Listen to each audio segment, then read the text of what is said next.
Sandra all the time is here with the cold hard truth.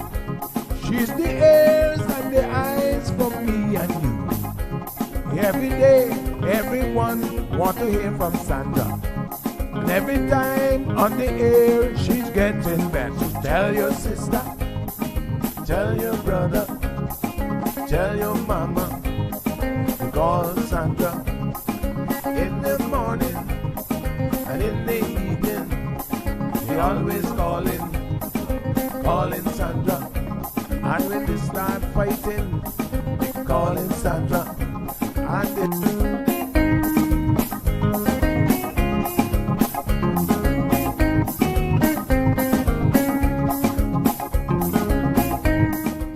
And That's right, folks. Everyone is telling their mama about the cold hard truth. Welcome to another episode with more truth-telling, more problem-solving, and of course, more tea spilling than ever before. Sit back, students, grab your tea and turn up the volume because class is now in session. Call in at 936-2626 because your voice matters. Share your opinion on issues that matter the most to you.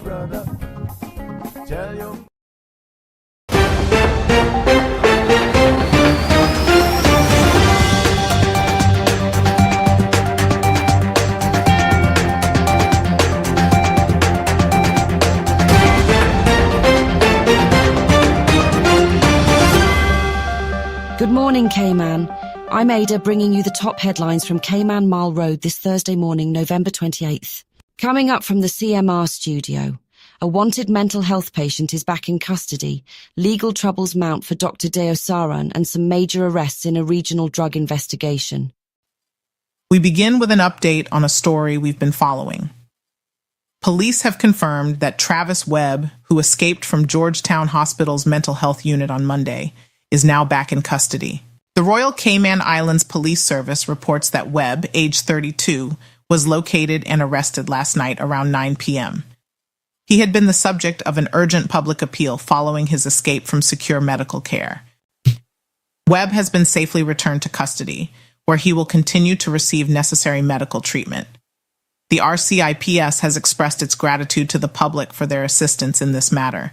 Our prominent local physician has pleaded guilty to multiple financial charges in summary court. Dr. Awardnath Howard Deosaran, an obstetrician and gynecologist, appeared in court yesterday to face charges related to pension violations and unpaid wages.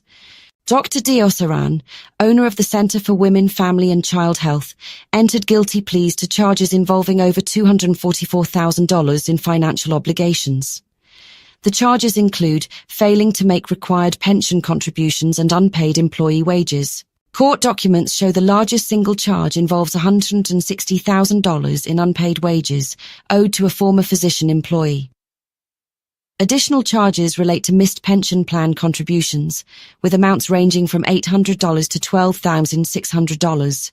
The disgraced physician has been plagued with numerous lawsuits from employees, vendors, and even lost his home to the bank after defaulting on his mortgage. Visit our CMR website for an August exclusive expose on the failure of his medical practice and mounting debt. Turning now to regional news. A major international drug trafficking investigation has led to charges against 13 people, including senior Bahamian law enforcement officials. U.S. federal prosecutors announced the charges following arrests made in Florida this week. Among those charged is Elvis Nathaniel Curtis, a 51-year-old chief superintendent of the Royal Bahamas Police Force. Curtis, who oversees airport operations throughout the Bahamas, was arrested Monday in Florida. Federal prosecutors allege the operation used Bahamian airports as transit points for cocaine bound for the United States. The indictment, unsealed yesterday, details allegations of bribery involving law enforcement officials and claims of interference with joint counter-narcotics operations. The charges stem from an investigation into the alleged exploitation of Operation Bahamas, Turks, and Caicos, known as OPBAT, a joint counter-narcotics program between the Bahamas and the United States. This case remains under investigation by U.S. federal authorities. All defendants are presumed innocent until proven guilty in a court of law. Major telecommunications provider Digicel Group has announced it is cooperating with U.S. authorities regarding potential regulatory violations. The company confirmed Monday it made a voluntary disclosure to the Department of Justice concerning possible Foreign Corrupt Practices Act violations. This development comes as Digicel continues to navigate recent financial restructuring. The announcement has already impacted financial markets, with the company's bonds seeing notable movement in New York trading. A Digicel spokesperson confirmed the company's cooperation, stating, "We voluntarily disclosed to the U.S. Department of Justice information related to possible violations of the U.S. Foreign Corrupt Practices Act. We are cooperating fully with the DOJ and will continue to do so." The company has informed its creditors that the investigation's outcome remains uncertain. Digicel provides telecommunications services across multiple Caribbean and Pacific markets. The ongoing saga of the Laguna del Mar seawall continues, as property owners have been directed to meet with environmental and planning officials regarding their reconstruction application. The beachfront condominium's original seawall, built in 1989, sustained significant damage during Hurricane Ian 2 years ago. Owners are now seeking approval for a new 360-foot protective barrier, estimated to cost $1 million. However, the project faces unique challenges due to severe beach erosion at the southern end of 7 Mile Beach. Current planning regulations require seawalls in hotel and tourism zones to be at least 130 feet from the high water mark. The existing damaged wall now sits just 38 feet from that line. The Central Planning Authority has postponed their decision once again, calling for a meeting between Department of Environment officials, Laguna del Mar owners, their consulting engineer, and planning department staff to address environmental concerns. There's an incident in Prospect stirring up some buzz in the neighborhood. A concerned resident recently took to social media with a troubling account of an incident involving children in her garden, and it's left the community asking, whose children are these? Here's what we know. A resident shared her story online. She says she caught some kids on video entering her garden, seemingly trying to take her dogs. Not only that, but they reportedly broke through her fence to get in. The same group of children were seen at the community pool, where they weren't supposed to be. It's raised serious concerns about property boundaries and safety in the neighborhood. Many are now urging parents to be mindful of their children's activities and whereabouts. We'll continue to follow this story, and we encourage viewers to weigh in. What do you think?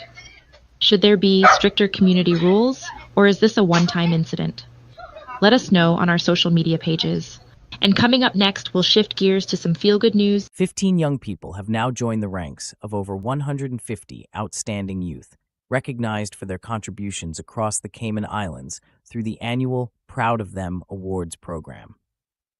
This year's honorees were named, along with 2 Rising Stars recipients, for their accomplishments across a range of categories at a ceremony themed Inspiration in Action, held Wednesday evening at the Kimpton Seafire Ballroom.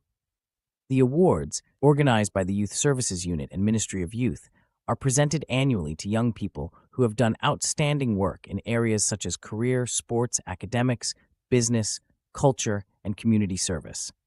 Each honoree received a $1,000 check, with the Rising Stars receiving $500, along with billboards featuring their faces placed around Grand Cayman.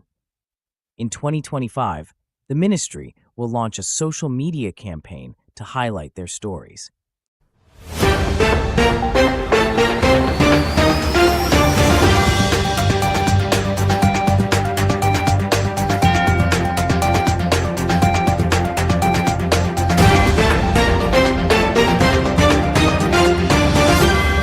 Those are your top stories for this morning. Stay with us, weather and traffic updates are coming up next. You can find more details on all of today's stories on our website and social media pages at www.caymanmileroad.com.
Good morning, good morning, good morning, K-Man. How is everybody doing, honey child?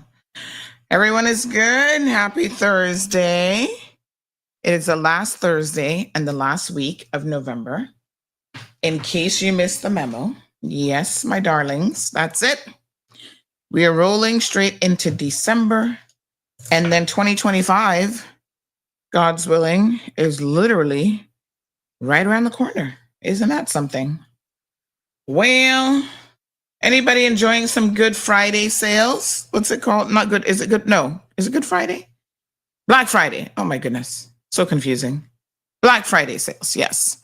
Anybody enjoying those? Somebody was messaging me, I think it was last night, and they were like, oh, Amazon is such fraudsters. They told me that I'm getting a Good Friday deal, and that's the same price I paid months ago. I said, ooh, honey child, you got to pay attention to everything because, yeah, corporate world isn't always incredibly honest, or they try little tricks of the trade, I suppose. But once you've worked in retail, you kind of get it. I told y'all I worked in retail, right? That was my student job as a student. Those were the jobs that I applied for. And you know what is so interesting? Even with no retail experience, once they see that you're doing certain things, like you're in university and whatever, they actually are more apt to put you in a position of like, oh gosh, what was it called? Assistant manager and stuff. So I worked in the clothing store. These are the things that students do to make ends meet, get a little bit of money. I did sunglasses at one point at Sunglass Hut. That was fun. I learned so much about sunglasses. Trust me. Again, you're paying premium price for something that was made halfway around the world relatively cheaply. Materials do matter, though. I did learn that the quality of the lens is important, but still, they make a huge profit margin off of these sunglasses. Remember when Ray-Bans were the thing? Are they even still around? Does anybody still buy Ray-Bans? I remember when I came back to Cayman, this would have been the late 90s. There was everybody who thought they were somebody had to wear Ray-Bans. So you guys remember the colored lenses? There was like a blue and a purplish. There were different colors. And that was all the rave back then. I think I even had a pair at one point. My favorite, and now that I wear glasses, of course, I don't tend to wear separate sunglasses, although for years I enjoyed the medical beauty of LASIK surgery, but I used to love me some Serengetis. Oh my God, they have the best lenses. I don't even know if they're still in business. But they had the best lenses. Oh yeah, seems like they still selling. Oh child, they're online, all right. Official website, even Amazon. So I love their kind of rose-colored. It's not like a rose, but it's like a brownish kind of tint to it. And, the world just looks beautiful when you put a pair of those on. Let me tell you. My goodness, they're still expensive as you want to be. Starting from $300. What? But they make some very, very good lenses, probably one of the better ones in the industry for sure.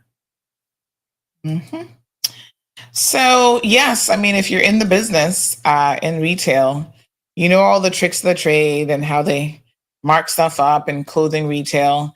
That's why I really don't feel a way about not paying full price for anything in the clothing department. Like if it's not a really good deal, I'm going to hit the Marshalls, the TJ Maxx's, those stores because, it's the same stuff, just that they're off season, or there might be one little threading that wasn't done precisely. And I'm like, who's going to come and check the threading on this outfit? Like, it's just next level crazy. So, yeah, I've noticed that with Amazon as well. Prices fluctuate. And although now they're claiming that it's a Black Friday sale, some of those items have already been on sale at the exact price that they are now. So one thing I do like about them, but you got to pay attention, is when they, like if you have stuff in your cart as well as your saved items, because there's an area where you can like kind of save items. If you have it there, it'll tell you the price is the lowest in like 30 days, or the price has gone up, or the price has gone down, so that you can kind of keep an eye on it a little bit. But yeah, I feel like there's a price point that normally they really don't drop below. And so, you know, you just got to keep an eye on it. It's not always the best time to sell because they're telling you it's a Black Friday deal. Or best time to buy, my apologies. Consumers have got to be smart. Mm-hmm. Yep. You got to be smart. All right, let me see what else is going on. Some interesting developments in the news. So they caught the Travis guy. We're working on a story about that because I'm a little bit confused about how he got out to begin with. And you know, my sources have been calling me with some sus. And it seems like the security protocols there are really not what they should be. So I did send some questions to the HSA, their, FOI department. Their lawyer responded. And in typical lawyerly fashion, he didn't answer any of my questions. Lawyers, I tell you, they're special. So what he did was he answered this. Well, my husband claims that I do this too, so I guess I shouldn't. I should really chuckle. He answered the questions with more questions. My husband's like, "You're famous for doing that," and I'm like, "Well, I'm just trying to seek clarity." So here we go. Maybe that's the lawyer in me somewhere. So he came back with questions, and I'm thinking, I think you know exactly what I meant, but let me seek to clarify even further. I don't expect any answers, any meaningful answers, let me put it that way. And that's precisely why a lot of times I personally don't bother asking the question from these official government people, because, they kind of see where you're going with it, and then they try to divert and re-divert. And I'm like, listen, I got so many amazing sources out there.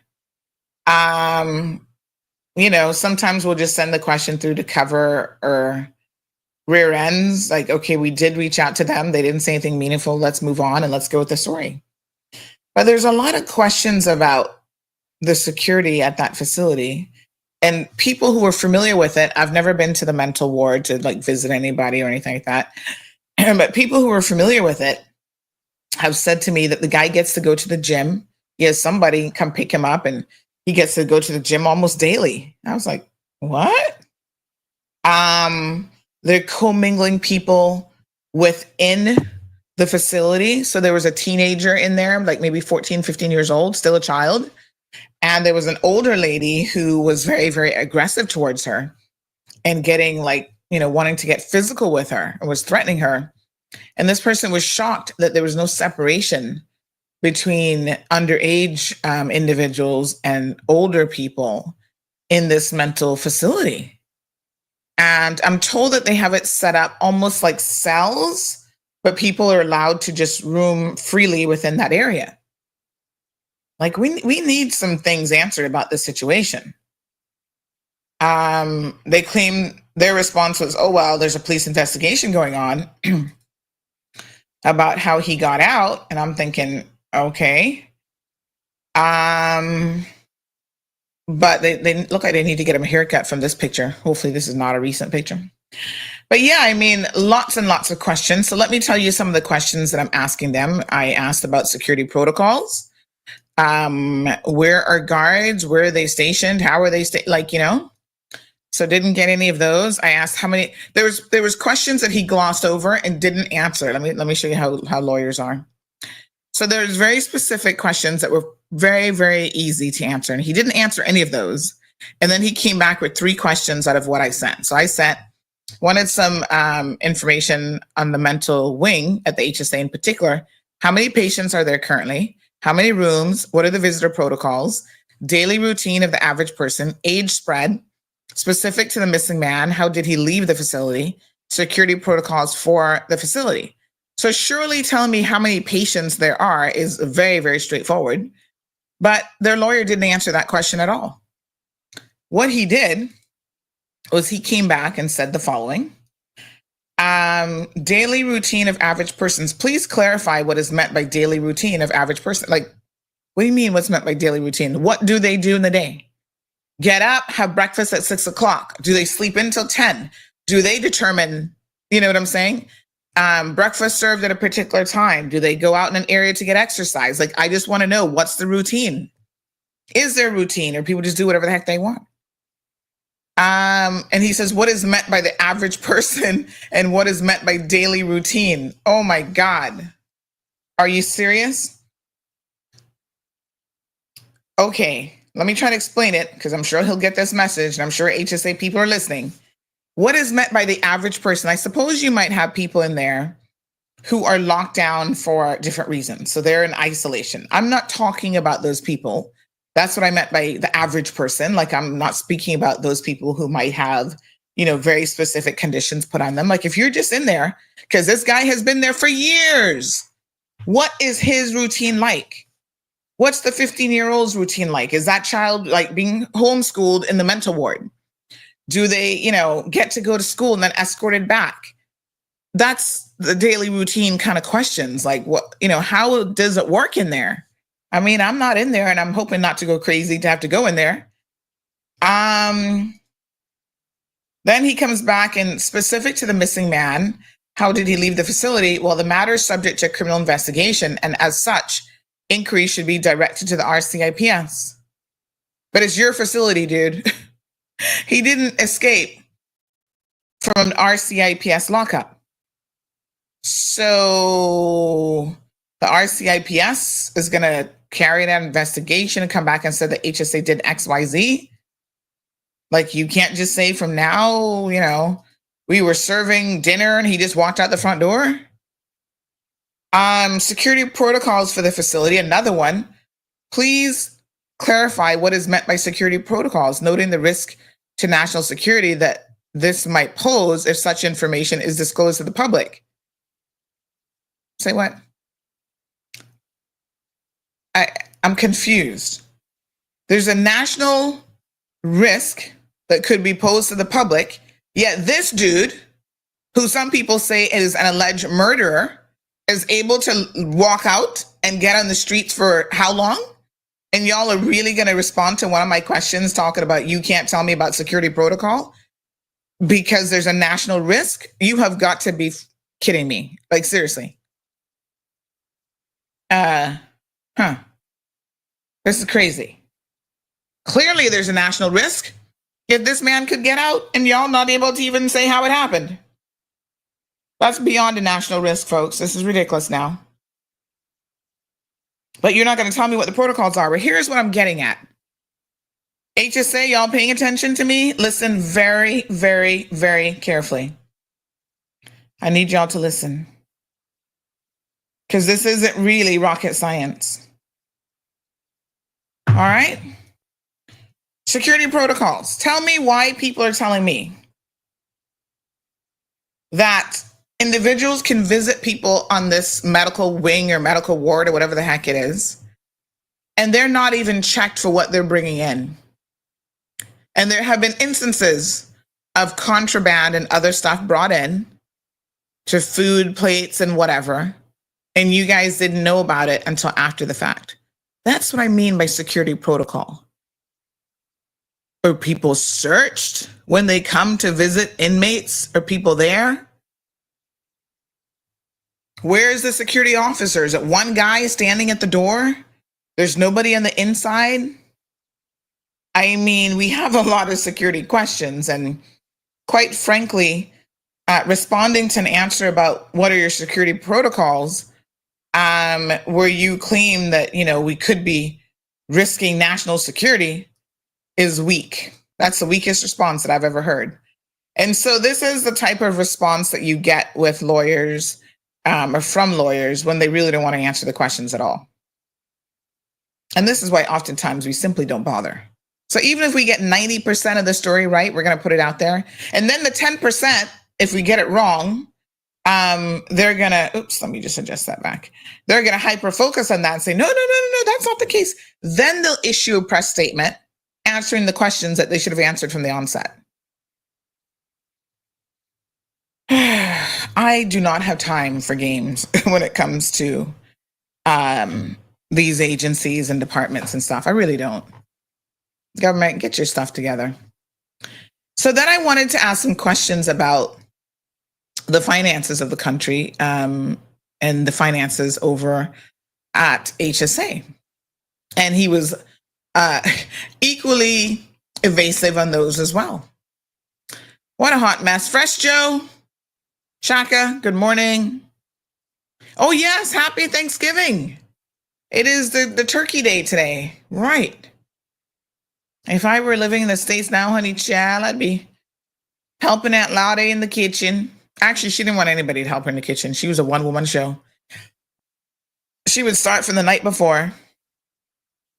And she would just do her little thing. Turkey, ham, all the trimmings. She was the most amazing cook in the world. And yeah, it was all good. So she would still be cooking this time of morning, and you could smell, you woke up to the aroma of the turkey and the ham and everything. Candied yams and collard greens. You know, collard greens is very Southern, very American, very Southern. And she would throw down a feast. I'd probably be setting the table or something like that. But happy American Thanksgiving. Happy Thanksgiving. So this weekend will be Cayman Thanksgiving on Sunday. We celebrate the first Sunday of December. So make your plans. I was saying to someone, oh man, if I do Thanksgiving this weekend, I need to get myself a little turkey. And Kevin is supposed to be doing a deep fried turkey for me, which I've never had before, so I do want to try it. But I'm told that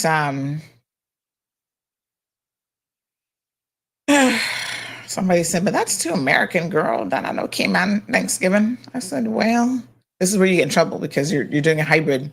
So you got to have all the American stuff plus the Cayman stuff, and then you just overeaten by 5,000 calories. Morning, Miss Cayman Kind. Patricia Blake in the house. Hey, Fresh Joe.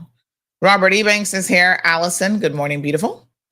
Miss Irvelin says, pleasant good morning. Daisy, buenos dias. Paul, joining us from Bermuda, says, happy Thanksgiving to the Americans. Yes. Oh, and by the way, not for nothing, but a lot of Caymanians will have a Thanksgiving meal today. I see all the restaurants be advertising it. Miss Alrita normally has something. Is she doing her thing today? Ooh, honey child, she be selling out. She does turkey and ham and the works. But you got to get to her from yesterday because normally they're very, very busy. But I don't know if they're having it this year. But I've been there before and super busy and delicious, of course. So yeah, we didn't make any meaningful headway with sending them our questions. And I want to talk about the finances because I do have some feelers out there trying to get some additional information. And I think I'll actually reach out to France Manderson because France Manderson, believe it or not, tends to be a lot more direct with his answers.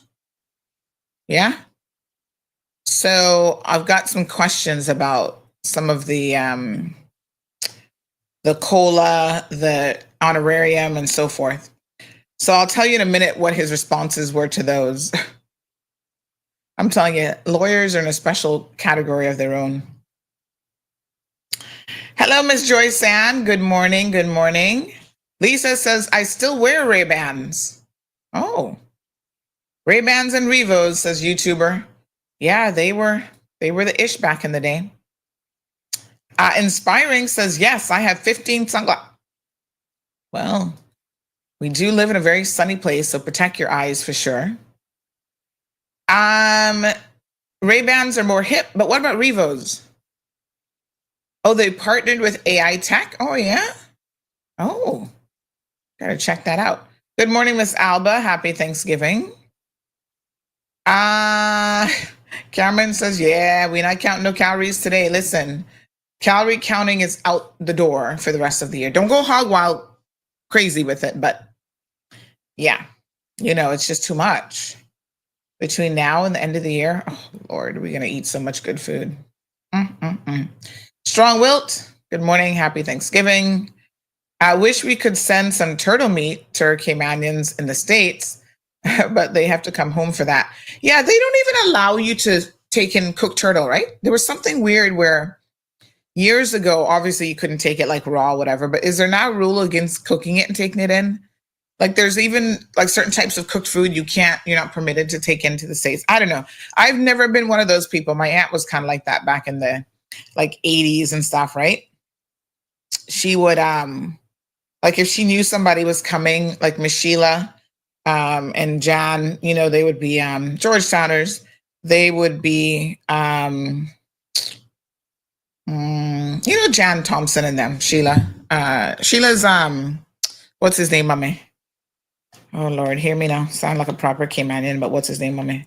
Jeff Webb's mom.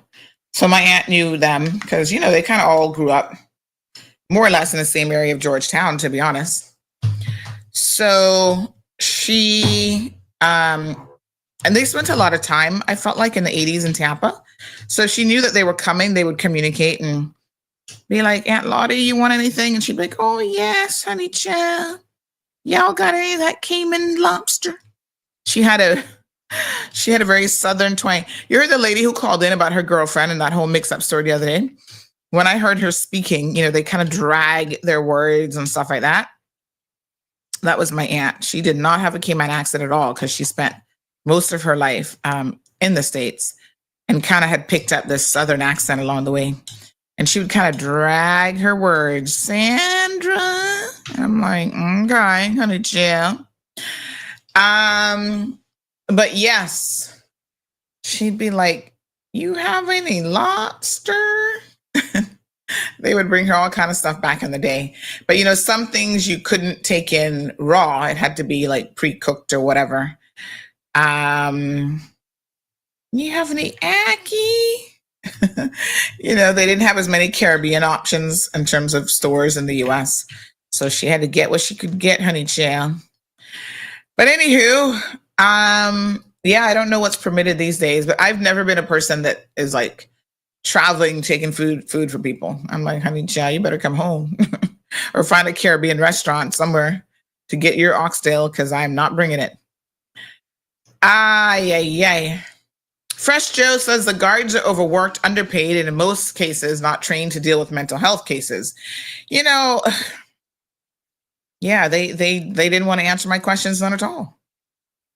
So that was a exercise in futility, as they say. Waste of my time. I do have to have a little breakfast this morning because I'm taking some antibiotics.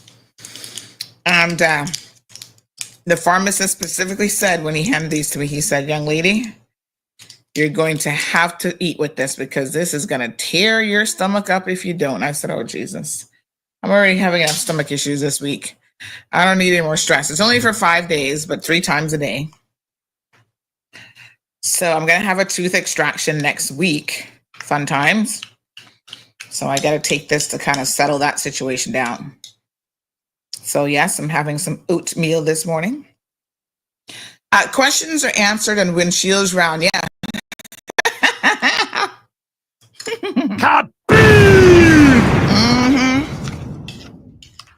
Exactly, Cameron. And that is precisely why the windshield messaging and stuff happens, because people know. They either ignore your question entirely, at least he responded with something, or they don't respond, they ignore it, or they respond with questions trying to confuse people. Oh my God. Totally ridiculous. Do I have any friends on the mental ward? Because I'd like to go visit. So what is the visiting protocol? Do I just go in and say, oh, my friend is here, can I go inside? Did they put Odell in the mental ward from the other night? Because he needs to be there, child. I'm sorry, but... And so my question is, someone like him, like when you first come in, drug-induced psychosis, Are you like in the general population with everybody else? Because this Travis guy, people have been talking in the streets that he's not as crazy as you think. I mean, I'm no expert, but we say he's pretending to be crazy because he doesn't want to go to jail for murder. Except now some of his buddies are in jail. So apparently he's escaping to try to get put in jail. I'm like, huh? Because he wants to hang out with his buddies at the prison now. His posse's there, I'm being told. I'm like, what the heck? Y'all not easy, boy. Party time at the prison. What a mess. So, no real answers there. Okay.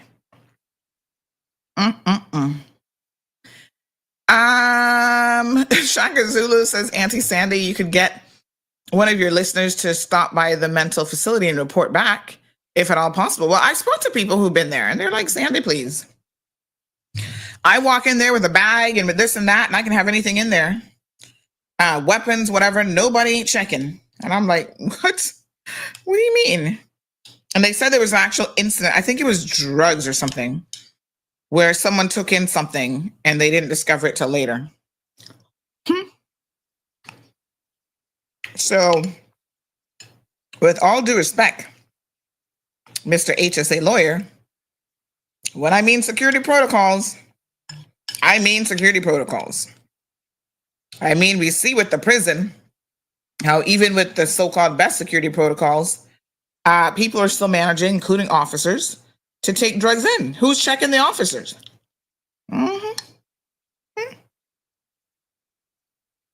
I'm just wondering how this mix-up thing really go. But they won't answer our questions, so we're going to have to guess and speculate. And if we speculate wrong, then they get in their feelings.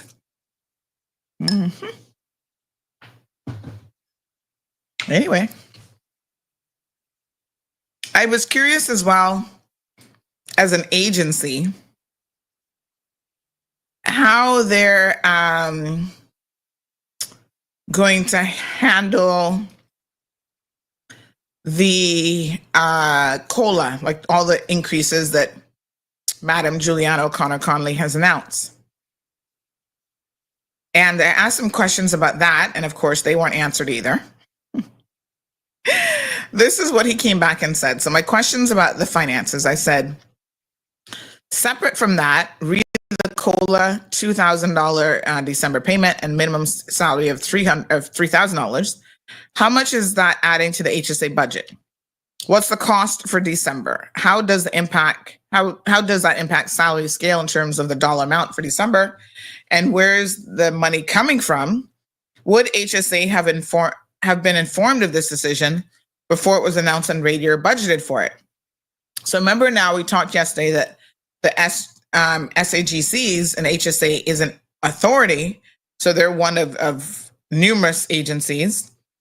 They're not part of core government, but they're impacted by core government decisions like this. Because I can tell you, just like last year, they gave the one-off honorarium because they felt pressured and compelled to do so after Premier Juliana O'Connor Connolly made this announcement.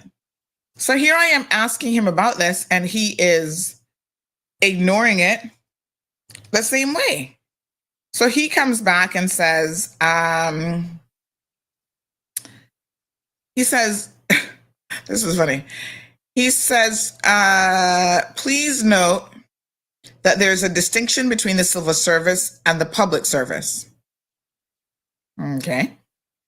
Please clarify where it has been gazetted or published that the Health Services Authority has approved the following. Dude, did y'all not pay it out last year? Was it gazetted and approved last year? I'm just like, are you serious?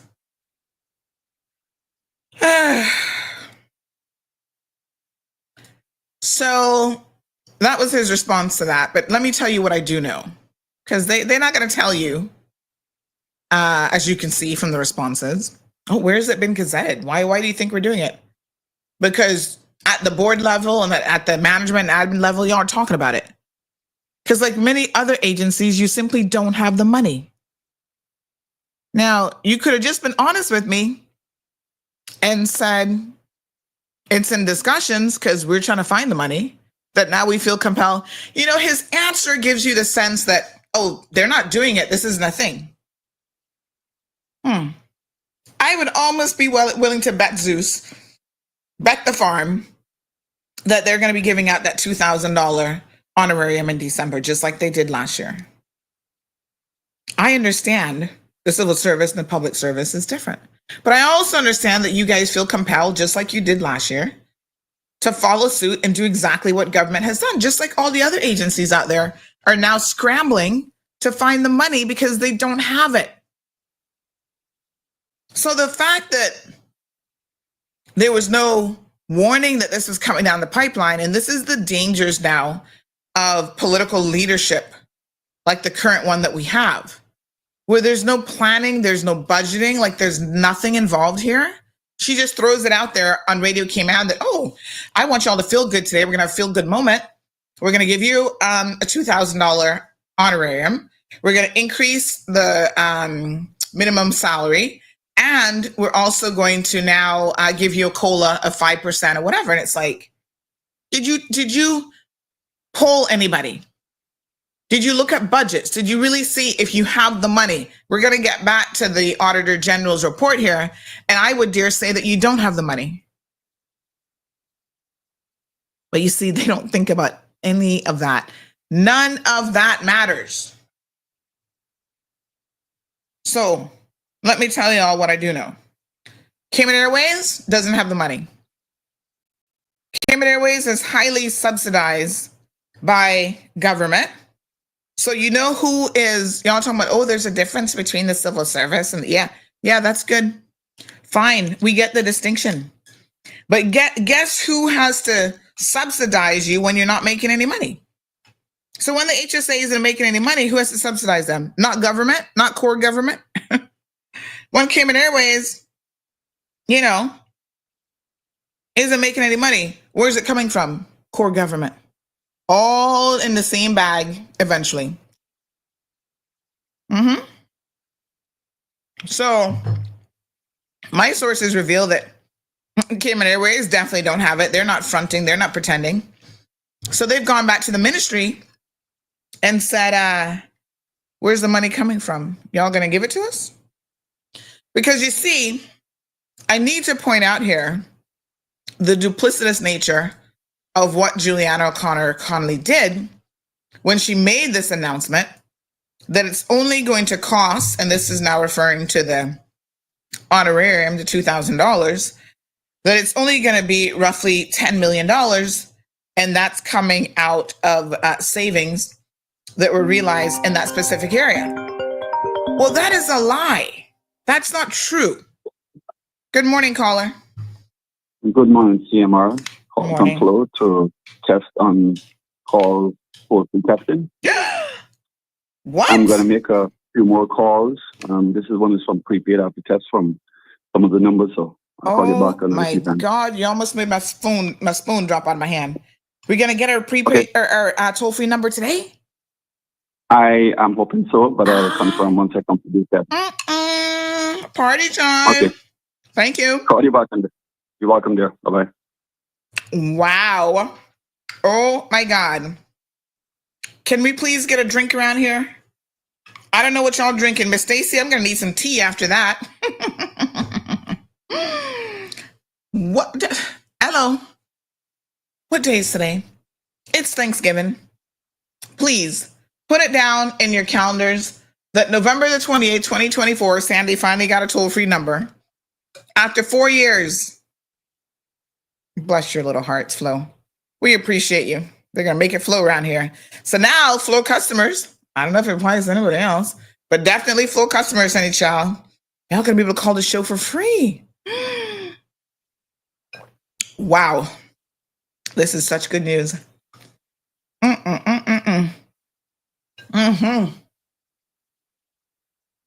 Oh my God, these are like horse tablets. Ugh. Why are they so big? Lord Jesus. Yes, honey child, cheers. Grab your water glass and cheers to that. Look at how big these things are. They are literally huge. Woo, that's a bit of good news. I love it. Election time means a lot of y'all gonna be called in. So this is the perfect time to get that toll-free number. Look at that. All right, so November 28th, there was this grand announcement. $2,000 one-time bonus for civil servants. $10 million payout scheduled for December.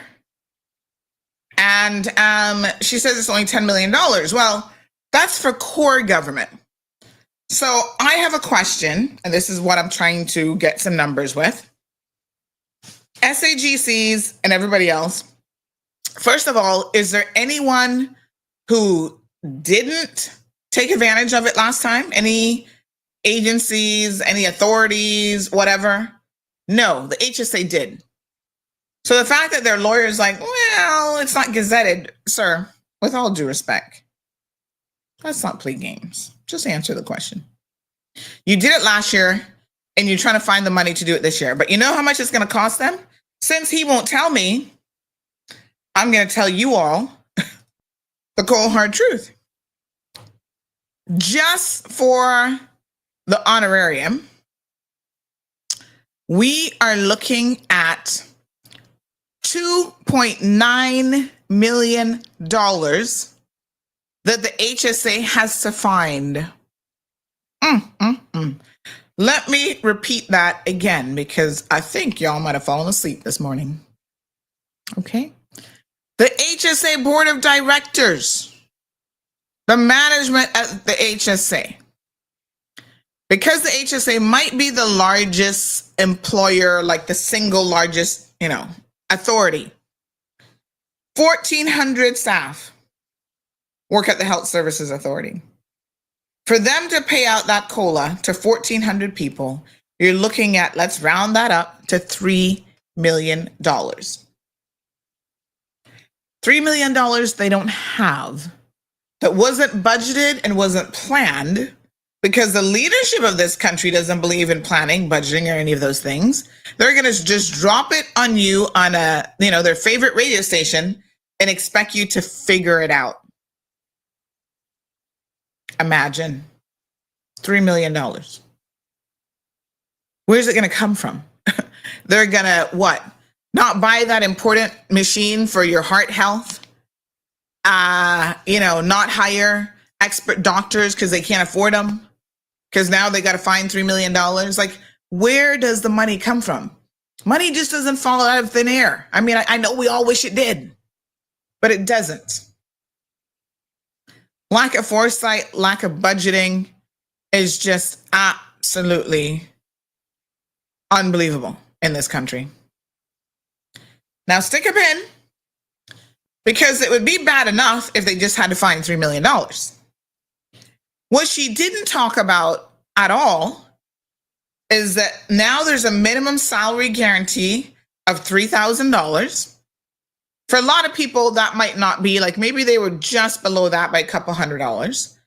But keep in mind that that doesn't just impact their direct salary, but you're also talking about pension contributions go up because that's based on your salary. So that's added. So if you sit down and you calculate, right, they're going to make extra money per month. That's the minimum ceiling. And then how does that impact their pension contributions? How much money is that? Y'all need to do the math. And then on top of that, now we have a 5% COLA. So they'll get the minimum $3,000, then they'll get the 5% increase. Where is the money coming from? I'm just saying. We don't mind spending it, but if we've not budgeted for it and we don't know where it's coming from, and other things will now have to be sacrificed, potentially really, really important things, it's a problem.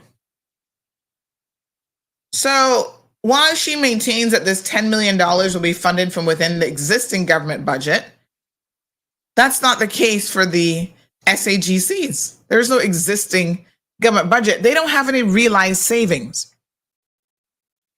So this is where people play games with you because you think, oh, well, that's great. The money's coming from realized savings. Really? How many people, this is a question now. Let me see if France can answer this for me. I'm going to send him this question. How many people work for the SAGCs? Because it's obviously into the thousands. HSA alone has 1,400. And we have, let's go back to our list. Auditor Oversight Authority, Cayman Islands Airport Authority, Cayman Islands Development Bank, Monetary Authority, National Museum, Cultural Foundation, Civil Aviation, HSA, Maritime Authority, National Drug Council, National Gallery, National Road Authority. NRA has, let me see if I can find out. They must have at least a couple hundred people.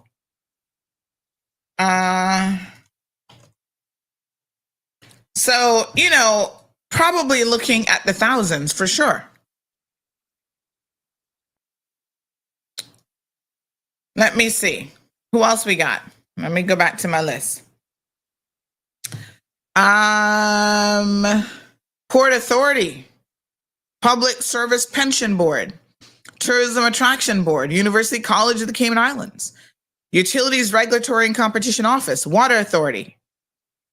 Then we have, for the government companies, Cayman Airways, Cayman Islands Stock Exchange, Cayman Turtle Farm, Kay's Foundation, Cineco, National Housing Development Trust, and the Sister Islands Affordable Housing Corporation. Now, if I missed any, but that's a few. So we have 18 statutory authorities and 7 government companies. That's not in the $10 million that she mentioned, although that is specific to just the one-off payment. She's not told us the cost of, the minimum salary increase and also the COLA. The worst part about this for me, when it comes to the, especially, well, all of it, is that it's not attached to any degree of performance. And so we continue to set the bar low, and politically, this is what they want to do. Keep y'all ignorant. You know how there's a saying back in the day, they keep you pregnant and barefooted? Well, governments keep you ignorant. I don't know if y'all pregnant and barefooted, but they're better off keeping you ignorant, not asking the right questions. Because we have set the bar so low in this country that no one thinks that they have to achieve anything, because why would you? If you're a teacher under the leadership of Juliana O'Connor Conley, she guaranteed you a salary of $5,000 per month, regardless of your performance. It didn't matter if you were a good teacher, a mediocre teacher, an excellent teacher. So think about the ones who fall into the excellent category. You know how they must feel? Like, wait a minute, we're all going to make the same money no matter what? So why should I even bother? What's the incentive for authorities?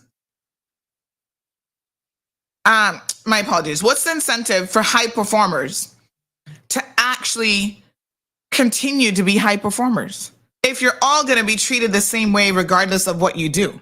It would only be if you're particularly or especially passionate about your job that you might continue to be a high performer, because otherwise they've just sent the very, very clear message that, you know what, it doesn't matter how you perform. We'll treat you all the same. So when they talk about private sector gives out bonuses, yeah, but private sector does it on, performance reviews, et cetera, et cetera. So you have people who are who are failing the system, failing your students, not the best civil servants, and they get treated just as good as everybody else. Honey child. Something is wrong with that mentality. And it sends a broader message to Caymanians and the people of the Cayman Islands that it doesn't matter in life how you perform. Everyone is going to get the same golden egg. I mean, honestly, that makes 0 sense. And that's not how the real world works. So it's no wonder that our people are so confused. Dean Shillette, good morning. Good morning, Scott. Dean says they will issue a few more thousand work permits and come up with the money. Well, you should be concerned about where the money is coming from. Diana says, and when you apply as a Caymanian, they don't call you back. Moya says, but my question is, how are they finding savings in the budget when the Auditor General is saying that the budget figures coming out of most ministries on their financials is wrong? We can get to that, honey chill. Oh, I see. They're over there still making a 2 + 2 = 8 until next year when we hear the actual debit amount the country owes, debt. Yep. That about sums it up, Moya. Rachel, good morning. Oh, beautiful picture, Rachel. Rachel says core government always does that to their statutory authorities. HSA is not alone. Yeah, they issue, and you know, the crazy part is you don't even have a discussion with them. You don't even say, you know, let's have a meeting with the SAGCs to see how, you know, if we do this, how is this going to work out for everybody? Because core government, even if we have supposedly a $10 million savings, you think a conversation would have been the appropriate thing to have? They don't do that. You know, the SAGCs heard it on the radio just like the rest of us. They probably read it. They probably weren't even listening to Radio Cayman because they weren't one of the 5 people listening. They read it on CMR when we published it. Like, seriously. Omar, hey, have not seen you in a minute. Hope you're doing well. Omar says the cost of living about to hit the roof. And this is the irony of it, Omar. Their decisions do impact the cost of living. So on the one hand, they admit, if they're honest, that there's very little that the government can do about bringing down the cost of living. So they can't control the consumer price index in any way, shape, or form, right? They can't control international markets. They can't control inflation that is impacting the entire world. But the things that they can control, the singular thing that they can control that impacts all of us and the cost of living is how they spend our money. Fiscal mismanagement. Because the more money they spend, the more ridiculous capital projects they take on, like the BRAC school for, you know, that's going to push up to $100 million. That money has to come from somewhere, and someone has to pay that money back. Okay?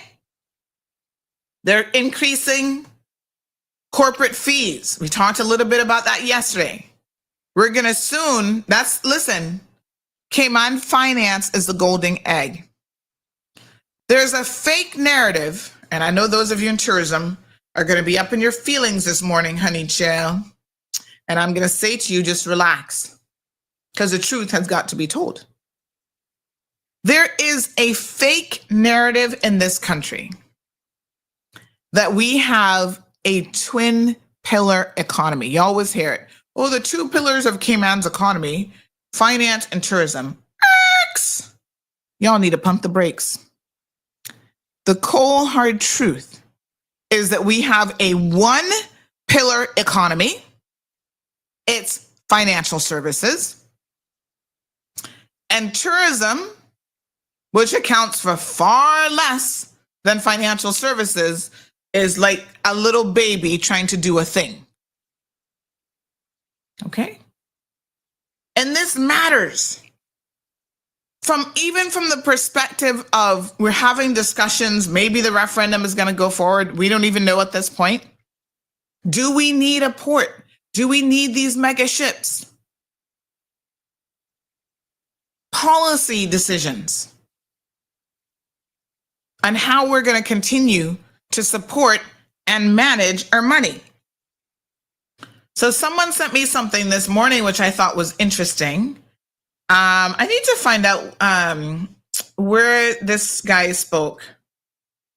Steve McIntosh. He was at, was Was this at the chamber thing the other day? I saw him recently somewhere. But anyway, he's involved in Cayman finance, and he pointed out that the government spends 14 times the amount of money to promote tourism than it does on pushing financial services. Although tourism employed fewer Caymanians and brought in less revenue. And it's a significant amount. It's something like 70% of our GDP comes from financial services. Let me say that again. According to Steve McIntosh, we're going to spend 14 times, inject 14 times the amount of money into something that is only bringing in 30% versus the 70% supporting that. And not only are we not investing in the golden egg, we're actually now trying to deplete the golden egg. That's the winner. That's the champion. And we're stressing that industry so much with added fees because we think that at no point is the international community, the business community, all the offshore companies, they're not going to go, maybe it's time that I shop around. Other jurisdictions that have, more or less the same companies law, the same corporate regime in place, but they're a fraction of the cost to do business.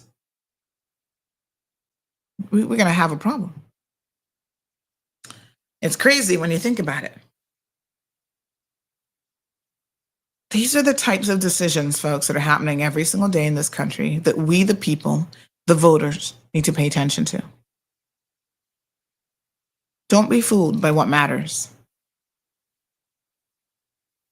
Morning. Oh, Lord, we're not talking about Fred McLaughlin today. He's a hot mess and should be in jail. Good morning, caller. Yes, good morning. I'm calling from Flo. Call test number 2. Yes, sir. Working good. You're sounding good. Yes, I have one more to do, and then I have to check the billing to make sure that we're not rated or being billed for these calls. And once I confirm that, I'll let you know. Thank you. And you got to log back onto the show because you're missing some good stuff. Okay. Stop working so hard. All right, no worries. Thank you. I appreciate it. You're welcome there. Bye-bye. Well, get us our toll-free number first, and then you can start listening again.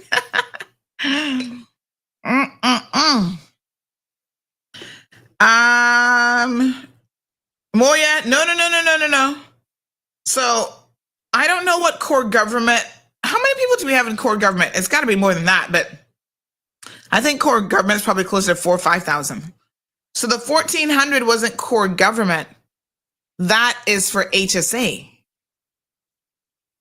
HSA is trying to find the money. Flashpoint, good morning. Says no profit, no bonus. Oh, yes. And I mean, that's how the corporate world works too.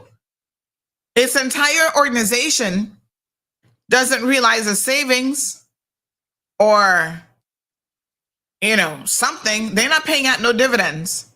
You think if Maples and Calder was losing money, the partners would expect to get a dividend? They would expect to get a drawdown? No. That's why they're up and they're working 24/7, trying to make sure they're making enough money to put into the kitty for everybody to then benefit. Denny says paying everyone the same is communism. And my problem with it is the messaging that you send, because I know a lot of civil servants.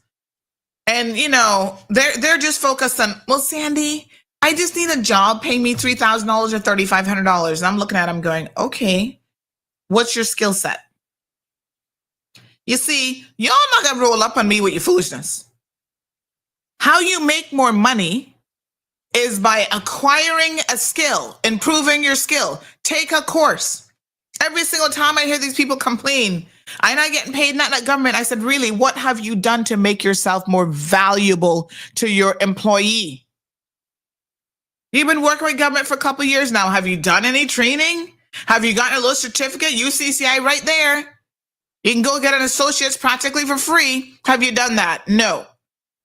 Y'all just sit down on the job all day long and just want to pay increase just because your cost of living has gone up. Well, the cost of living for all of us has gone up, in case y'all didn't get the memo. So once again, the messaging that we're sending to the most vulnerable people, because listen, nobody don't have to tell me that your performance dictates your paycheck in the real world.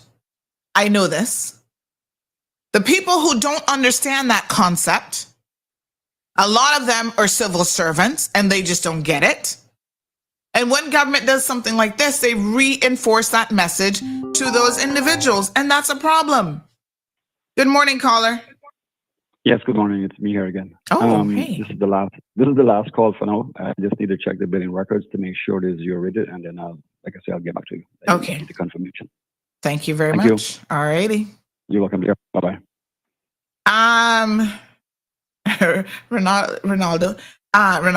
Ronaldo. He always shortens his name, so he has a really good phone voice, man. He should do a little talk show himself. Miss Pat says you will never reach world-class civil service by rewarding poor performance. Desert Rose says when work started, they were supposed to have an online platform. Government spent millions of dollars in a system that didn't even come to fruition. Who is responsible?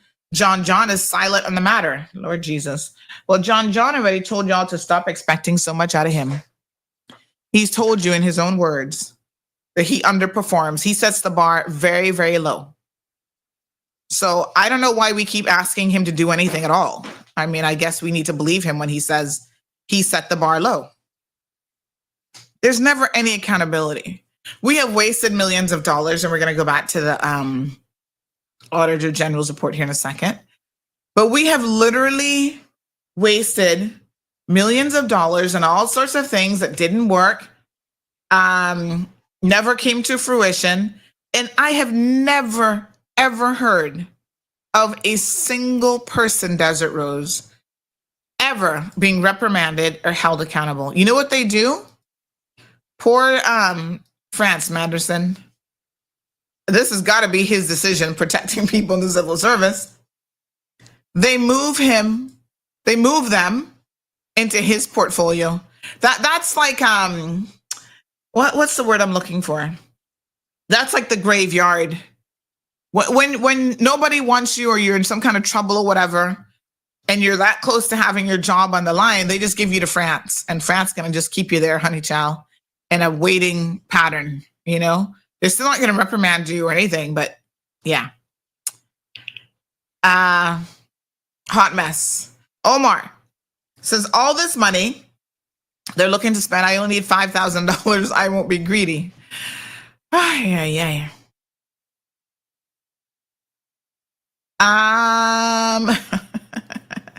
Alright, said so that civil servants are getting Coca-Cola.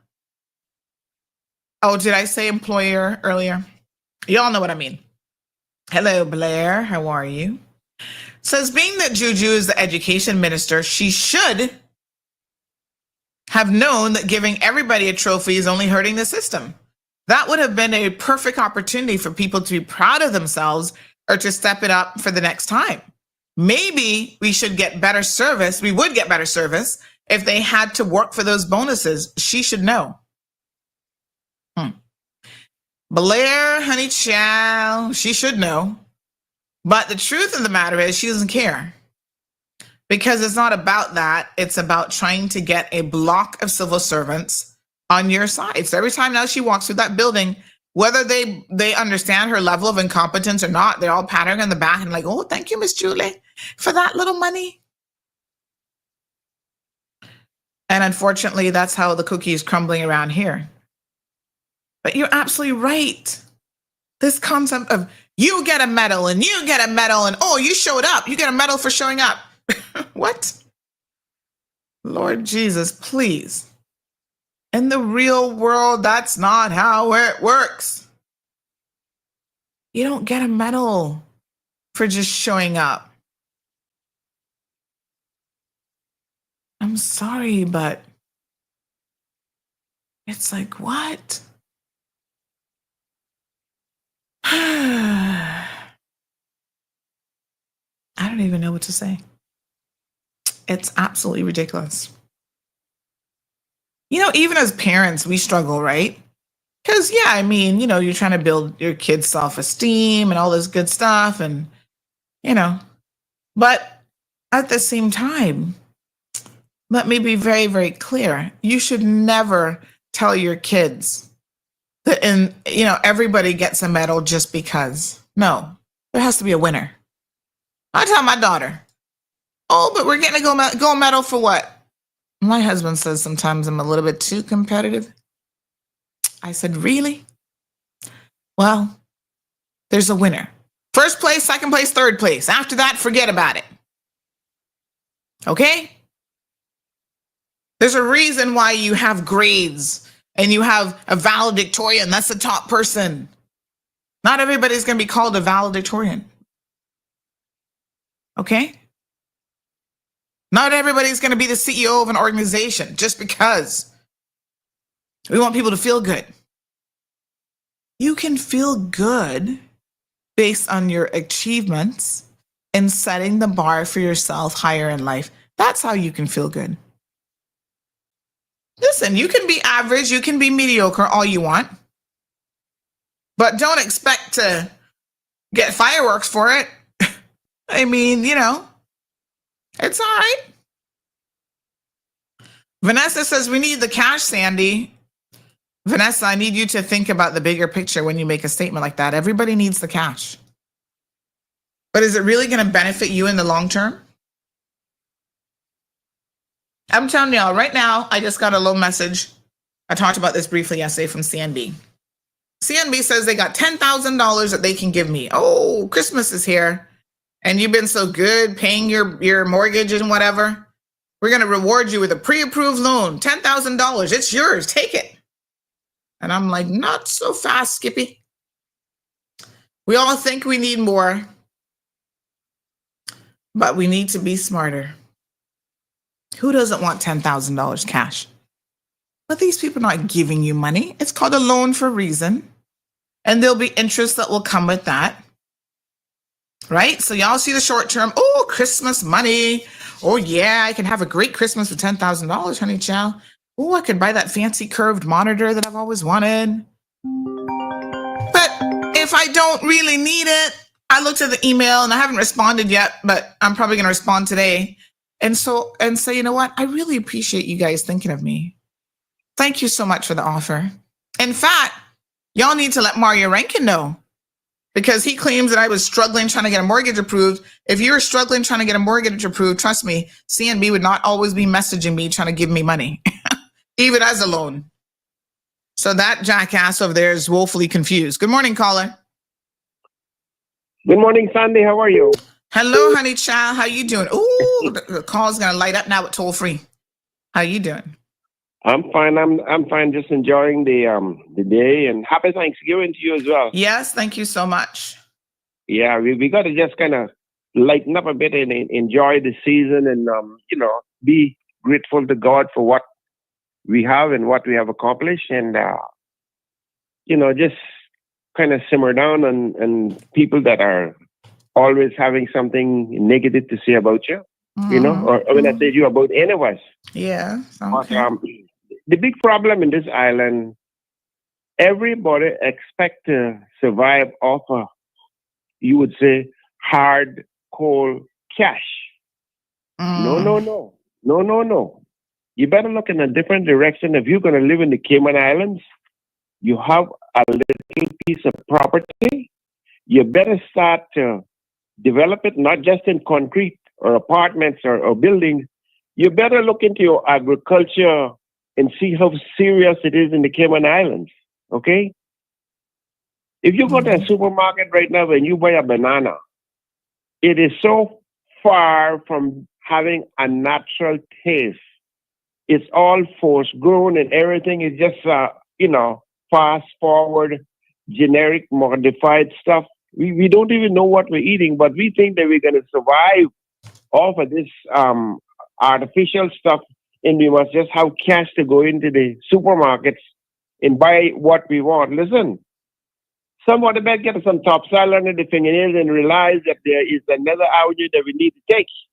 Because what's facing the Cayman Islands, it is not a pretty picture. It is not good in the Cayman Islands. And everybody that comes in here think that every Caymanian is rich. Yes, we are rich. If we use our sense, we are rich. To let those people see that we just don't need to survive off of cash. We can put our hand in our back garden and get something that is naturally grown, much more satisfying. Besides, you occupying your mind, you're getting your exercise rather than just lobbying and got time to talk or, wander up and down the place. So it is a hard road that's going to be facing us if we don't get up and decide that we have to do what we have to do in the correct way. So yeah. We're not heading down a good road because people coming in here, they're buying up all the property, they're doing everything. Every corner you see, somebody got a jerk chicken or what the Indian food is. They're selling things there. Caymanians need to get up and smell the roses. And they can bring them in from any place. And we're talking about cooks and chefs. There's nothing will take the market of good, solid Cayman food that is prepared in the Caymanian style way.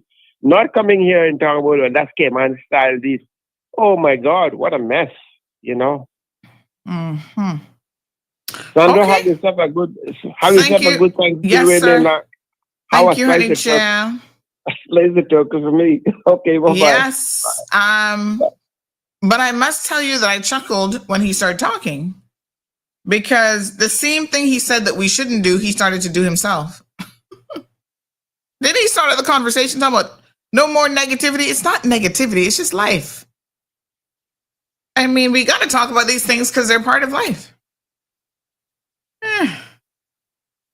All right, then. What a hot mess. That's ironic. Okay. Well, thank you for the comments. Ay, caramba. Somebody said, and who sound the property, Caymanians? And then they want to blame other people. This person says we can chew chewing gum and run at the same time. Like give thanks and speak the cold hard truth at the same time. By the way, congrats on the toll-free number. Well done, kiddo. Thank you so much. Thank you. I've been doing a lot of begging. A lot of annoying flow all the time. Why can't I get a toll-free number? Persistence. Pays off eventually. All right, to Denny's point, Denny says, hold on a second, honey child. He says, incorrect. There's only one winner. And then there's first place loser and second place loser. Oh, Denny, that was a jab. That really hurt. But Denny's right. First, listen, we award the second place and third place, but they're not the winners. As he says, maybe, first place loser and second place loser. But it's like at the Olympics, we're going to do gold, silver, and bronze. All right. Morning, Marshall. Live Happy says, true caller, I grow my own pumpkin and herbs. That's good. Listen, if you can grow it, by all means, everybody should have a little garden. It's good for your mind, too, and a little bit of exercise, depending on how much gardening you're doing. That's fine. That's great. And here's another thing that might not be obvious to you all. Not only can we chew gum and run, but we can also have parallel conversations about different things. So we can talk about, as we did on Tuesday, with Health City, Cayman Islands, improving your diet for overall health, eating, homegrown, fresher things. Yes, all of that is possible. And we can still talk about the financial mess that the country's in. They're not mutually exclusive conversations. The human brain is an absolutely powerful thing, which means that we can think about multiple things at the same time and have multiple discussions. I'm just saying. I'm looking at this Auditor General's report.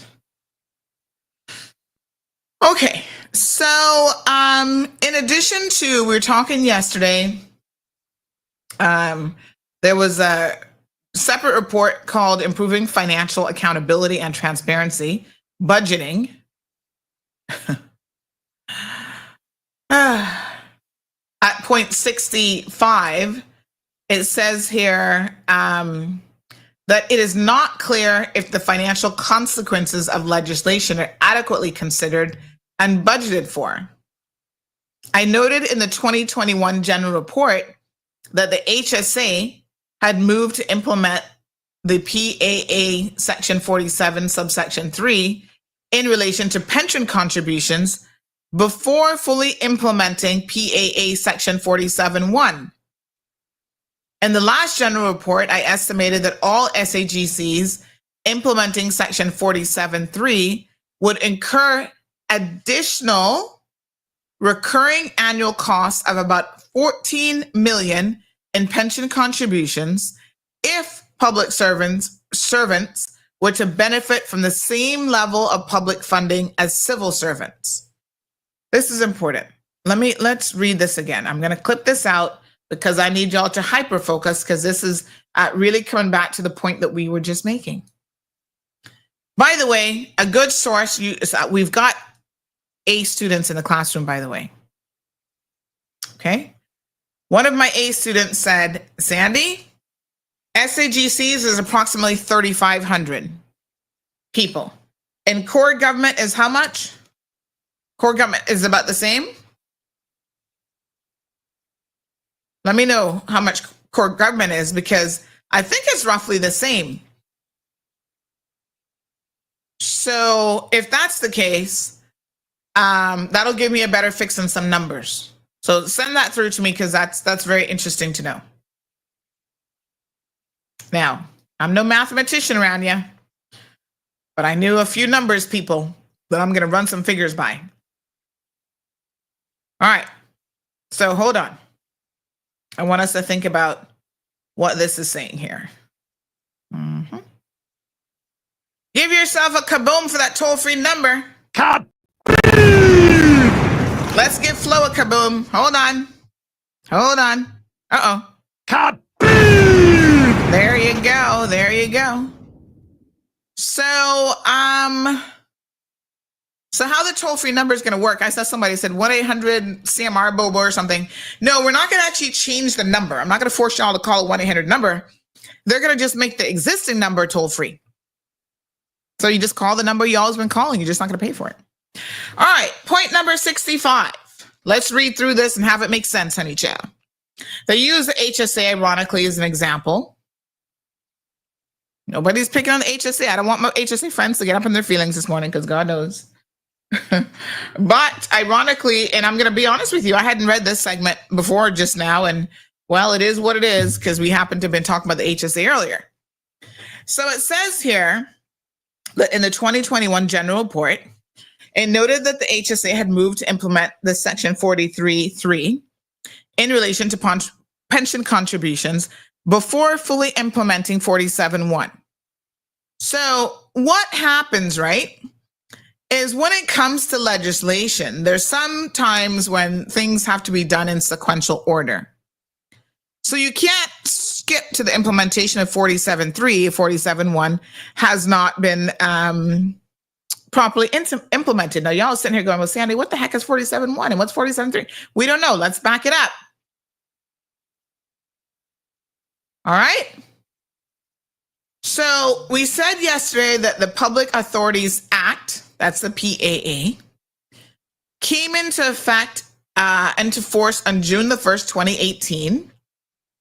But the implementation of Section 47 of the Act was delayed until 2019.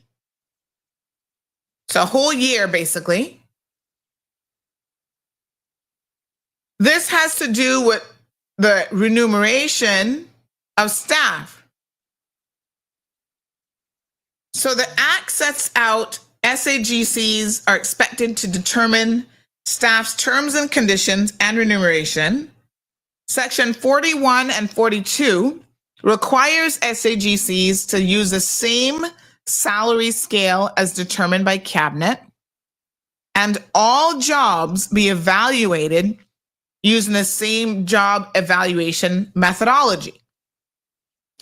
Cabinet determined that This is the civil service salary scheme, and the PAA requires that after commencement date, which was June of 2019, where there's a significant difference, where there's a difference between terms and conditions of employment at the SAGC and civil service, the salary grades for enumeration in the SAGC must be adjusted accordingly to reduce such differences.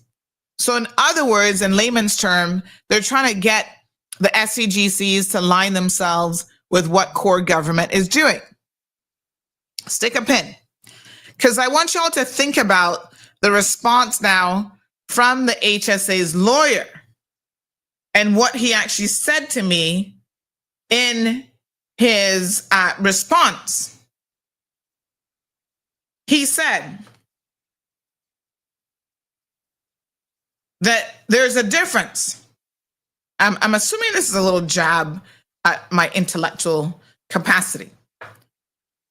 He says that there's a distinction between the civil service and the public service. He says, please note that there's a distinction between the civil service and the public service. You say that as though I would not know that. However, in layman's terms, honey child, my learned friend, I'd like to now turn your attention to section 47, 1 and 2. And I challenge you to tell me if there has been a mandate. Pay attention, class. If there has been a mandate to align the two, the civil service and the public service, as it relates to remuneration of staff, which is what my questions were about to you, why would you make the statement to me that there's a difference between the public service and the civil service? Think carefully about what I'm saying. That was the first thing that he said when responding to my questions about the salaries, whatever. He's like, oh, no, there's a difference. All right. Allow me to refer you to the first source of information, which would be the legislation. And the legislation, Public Authorities Act, has mandated as of June 2019 that SAGCs are expected to determine staff's terms and conditions and remuneration to be on the same salary scale and in line with the rest of the civil service. Good morning, caller. Good morning. Hello, the reason the lawyer can tell you that is because I don't care what our legislation say, half or more of the statutory authorities are not on the same scale. They are not. And I can tell you that for a fact. They are not on the same scale. So government is breaking their own laws. You should do an EIA to see how many of the statutory authorities are actually on the same pay scale as government. Because they're not. Thank you so much. Thank you. Appreciate it. Well, lack of compliance wouldn't surprise any of us, I suppose. In fact, maybe what Mr. Garcia needs to do is focus a little bit more on the HSA's compliance with the law, because they are highlighted specifically as we move on in this report. But I want to set the foundation for proper understanding of what we're talking about here. Okay, everybody sees what's on the screen. I think y'all can read that. So the law required them to reduce the difference, whatever the difference is, make the necessary adjustments. They're required to conduct job evaluations of existing positions in their organizations. This was to determine whether the salary bands for the positions aligned with the salary scale determined by the cabinet to ensure compliance with the PAA requirements. All SAGCs could not conduct these evaluations internally, so they engaged the portfolio of the civil service to perform them on their behalf. And this has been an exercise that has been going on for years. So Pox stepped in to assist. So they say that most SAGCs have implemented Section 47.1 in previous years. However, my office noted that CAA, CAES, and SEMA are still not fully complied with Section 47.1 of the PAA, as they've not adopted the revised salary following the job evaluations.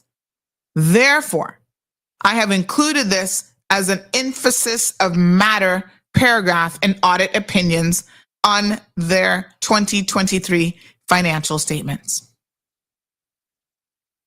Okay. CAAA, that's Civil Aviation Authority, CAES Foundation, and the Cayman Islands Monetary Authority, not in compliance. So they get a little note in their financial statements in the audit opinion section to say you're still not compliant with Section 47.1 of the law. Point number 63. I previously recommended in the 2021 and 2022 general reports that SEMA and CIAA urgently complete the implementation of the PAA Section 47 to ensure their full compliance. What? The what? So years ago, because this is the 2023 report, 2 previous years at least, the Auditor General has said this is a matter of urgency that you're compliant with Section 51. And they still remain in 2023 non-compliant. This is a lack of accountability that I'm talking about. Who is head of the CAA? Who is head of CAES Foundation? Who is head of SEMA? They need to ensure that it is done. I mean, if you're going to ignore what the Auditor General is recommending for good fiscal management, and it shows up as an emphasis of matter paragraph in the audit opinion, and you ignore that year after year, you know why you can afford to ignore that? Because there's 0 consequences for your actions. That's why you can afford to ignore it. No one is going to do anything to these SAGCs that don't do what they're supposed to do. And these are government agencies, so ultimately government is responsible. All right. Go on to say the Public Accounts Committee endorsed this recommendation in its May 2024 report, which was laid in Parliament in July of 2024. PAC urged the Financial Secretary to obtain clarity from Cabinet as to which salary scales are being used by SAGCs and whether the Cabinet has approved those scales. I'm unaware if the Financial Secretary has done this.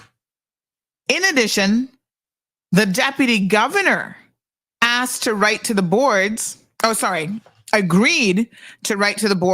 the SAGCs who still do not comply with Section 47.1 of the PAA and ask them to do so. I'm unaware if the Deputy Governor has written to the boards of the SAGCs requesting them to comply. Okay, so this is easy because we will put the question now to the Deputy Governor whether or not this has been done. Because it was supposed to be done from 2021. I'm just saying. It's pretty clear here. I'm going to let y'all read this paragraph for a second and think about what it's actually saying.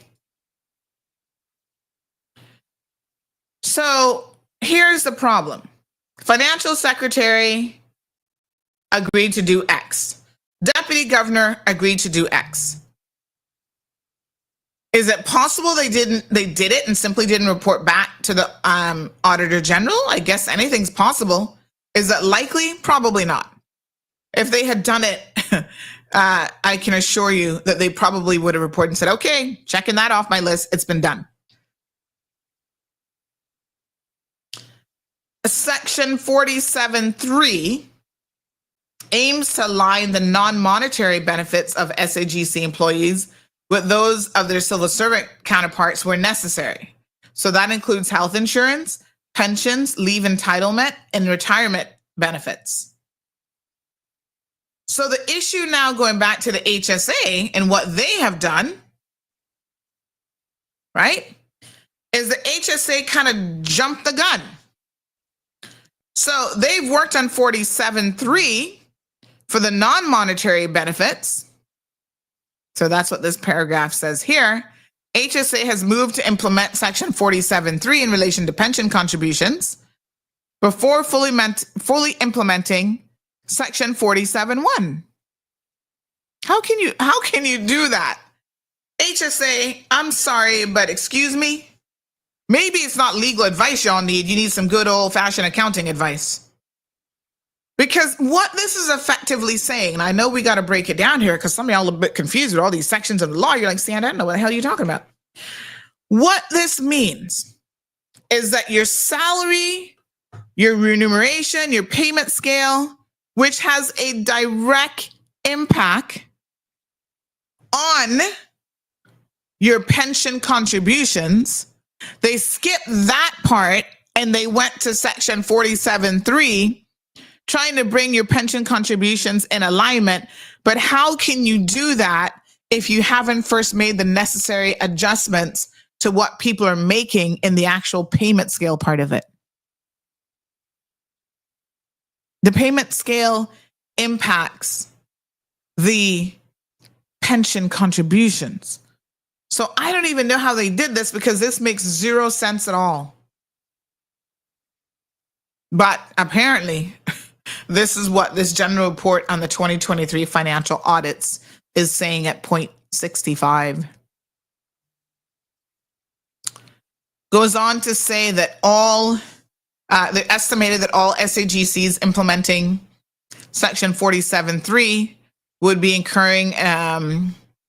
would incur additional recurring annual costs of $14 million in pension contributions if the public servants were to benefit from the same level of public funding as civil servants. In the same report, I estimated that the cost of healthcare insurance for all SAGCs was about $17 million, and this is for employees only. Implementing Section 47.3 of the PAA would potentially increase this amount as employees' dependents would become eligible for coverage at the expense of the SAGCs. And that would be in line with the rest of government. Do we bother sending any other questions over to HSA? Running the risk of just getting questions with questions? So do you think we could ask why and how and when they actually skipped ahead and went straight to 47.3 and not considered 47.1? Is this a board decision? I'm confused. What a hot mess. So I know that these conversations can be a little bit tiring. And I know y'all sitting here quietly like, oh my God, we don't understand. Right? But we're talking about really important things here, non-compliance. When government says they're going to do something from the perspective of their financial position and then they don't, that's a problem. Let's read one more paragraph and then I'm going to give y'all a brain break. I feel like I need to tell y'all to get up and do a couple jumping jacks. Here's one that's important. I have previously recommended that the government estimate the cost of fully implementing the PAA Section 47 and ensure that either the policy is changed or SAGCs receive sufficient funding in their budgets. Remember what I told y'all earlier? They don't have the money to pay out these other things. They had to go back to core government and say, where's the money coming from? Are y'all giving us more money? Yeah, Cameron Airways is smart. They're like, we don't have to think about this for long. We don't have the money. We're already overly subsidized by government. Where's the money coming from? The government agreed and accepted this recommendation. However, it appears that the government response was only in relation to PAA Section 47.1, which is the salary scales, and did not extend to PAA Section 47.3, which was the non-monetary benefits of pension and healthcare. In the March 2024 PAC hearing on the 2022 General Report, the Deputy Governor agreed to take the matter of implementing Section 47.3 of the PEA to Cabinet for policy decision, including whether to change the Act or to budget for the implementation of Section 47.3. PAC endorsed this recommendation in its May 2024 report. We're unaware if the Deputy Governor has taken the matter to Cabinet for policy decision on funding or amending the Act.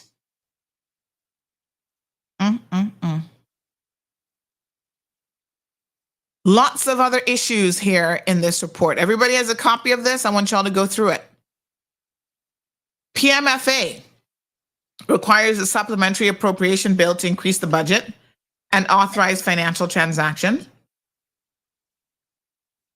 Apparently, this was not tabled in time. Under the heading of the status of audits and financial reporting, lots of issues there. So some people, as of September 2024, the OAG completed 39 audits of public bodies for the 2023 financial year. That's 39 of the 46 public bodies. 85% completed by the statutory deadline of April the 30th. This was the same number as of the 30th of September 2024. 36 out of 39 in-house audit of public bodies for 2023. So listen to this line now. I did not start the 2023 audits of CIAA, CTC, MHW, and NHTD because their prior year's audits were ongoing and incomplete. Private firms undertook 6 audits. 3 did not achieve the April the 30th deadline. And the same number, that was the same number as in 2022. Exhibit 14 shows the completion of the 2023 audits, excluding EPS. Results are an improvement on the past 5 financial years because they went from 76% of audits being completed by the statutory deadline in 2022. It was 66% in 2021, 81% in 2020, 66% in 2019, and 60% in 2018. So at least now it's gone up to 85%. Keep in mind, folks, that these are the same people within government, chief officers, all the CPAs, all the people doing the reports. They're the same people who are being rewarded by government. And yet they can't even meet deadlines. Okay, I'm just saying, are we for real here? When we talk about give these people a pay increase, give them a one-off honorarium because they've been working so hard according to the premier? Really? You have one job and you're not making the mark for those agencies that continue to not meet the respective deadline.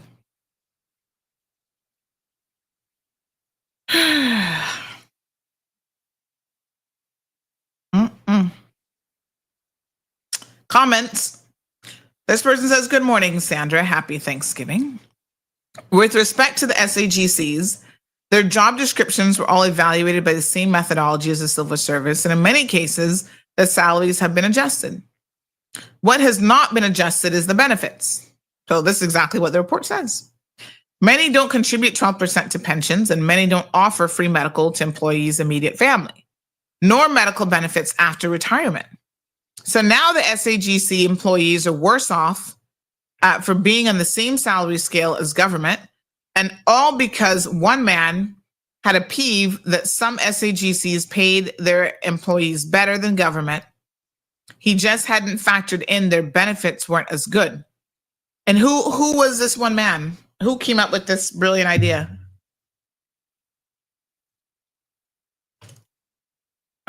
Interesting. So who was that man?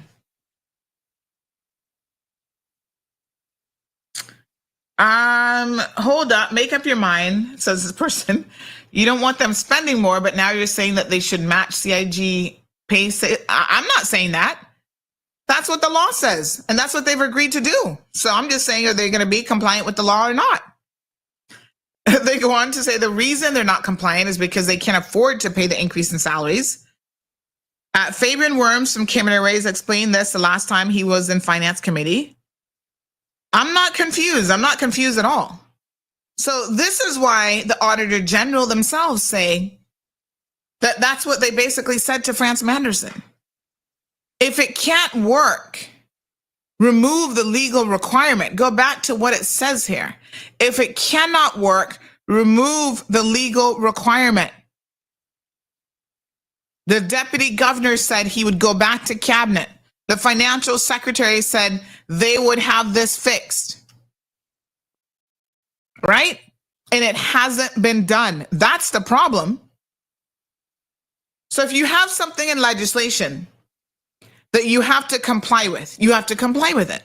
Otherwise, remove it out of the legislation. Undo the legislation. If you don't want it to be on the same scale because ultimately it doesn't make any sense, and it increases the overall cost for the SAGCs because now the benefits is where it's going to really be impacted, then don't do it. So I don't know who this one man is, but maybe that one man got it wrong and everybody followed suit and listened and didn't think about the bigger picture.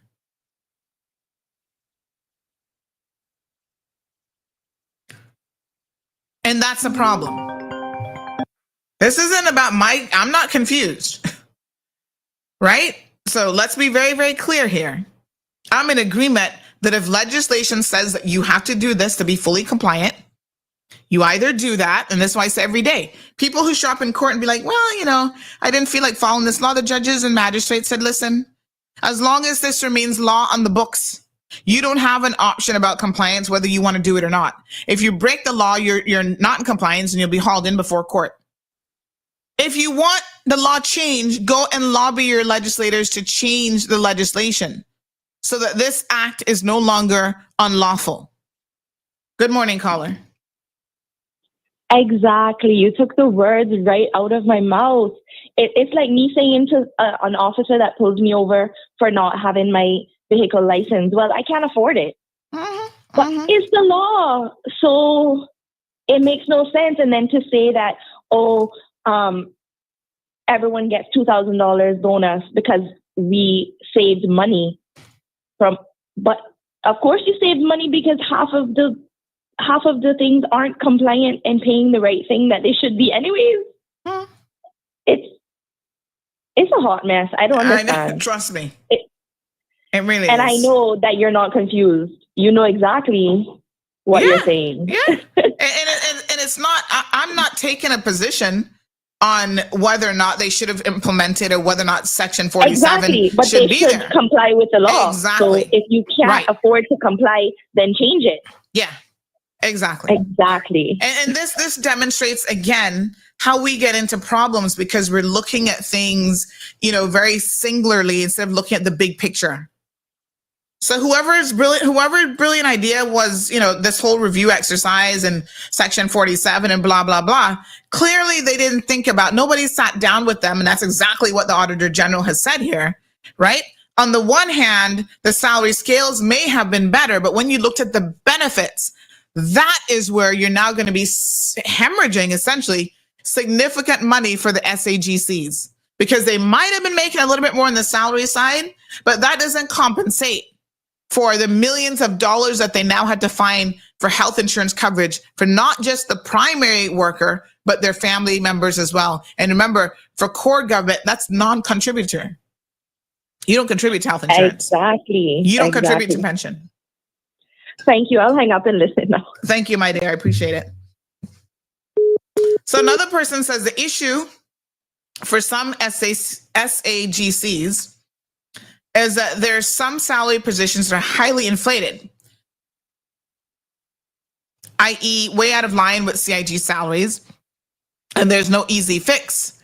There's more, this is more prevalent at the senior position. PPM implemented Section 47 because they did not like the fact that some SAGC senior level salaries are far above those of elected members. The disparity in CEO salaries across SAGCs was huge. SAGCs were forced to adopt the CIG scale. However, the government failed to realize is that most SAGCs don't get the nirvana health benefits that civil servants do. Same thing. Different way of saying exactly what we have been saying here this morning. PPM. Okay. Now, I've heard, and this is interesting, that you say it's a PPM, and I fully, although I didn't really know that, I would fully believe that. I mean, obviously the timing, 2018, 2019, yeah, PPM we're in. But funny enough, I actually heard a PPM member in more recent times, maybe last year or earlier this year, talk about how the CEO of a particular SAGC, it's an authority actually, is making so much money. Can you believe that they're making more money than the legislators? So even when this person makes that point, yes, I completely believe that what you're saying is true. But let me be clear. I don't know, what these CEOs are making at these organizations, so we can think about, SEMA. I'm sure she's making a pretty penny because, that is a bit of a specialty area. HSA, NRA, CAAA, all these agencies. But they're making more than elected officials, and that's what they're concerned about? Not for nothing. But y'all do realize that most elected officials don't do a whole lot of work. I'm just saying. Follow me now. Let's follow the logic. Let's follow the breadcrumbs to Granny's house and hope that the big bad wolf doesn't grab us in the process. I would bet my money that despite the fact that those CEOs earn more money of CEOs of the SAGCs, that they actually do more work than the elected officials. They have to show up and keep office hours. They have to run a department or an authority. Even if they're not running it, the best possible way, they still are responsible for budgets, for staffing, for, they're actually working for their salaries.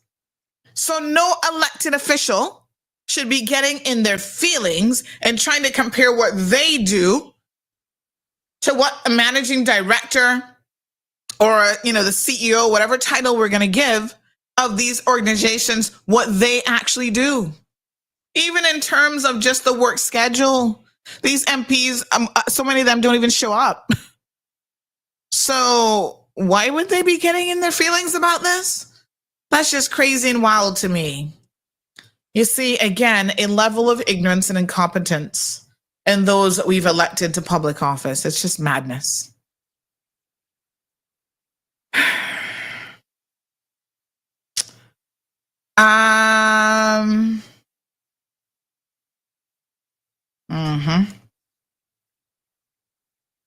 We'll get to that case tomorrow. All right.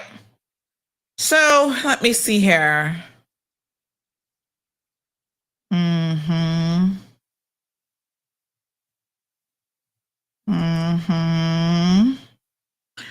All right. This person says FOI is what I should have said. Remember a few years ago when Jude Scott resigned from the Cayman Airways board? He resigned because Cal was not compliant with the law on the salary scales. And when he brought it up, they ignored him and willingly continued to ignore the law. Yeah, you can't. This is it. You can't ignore the law.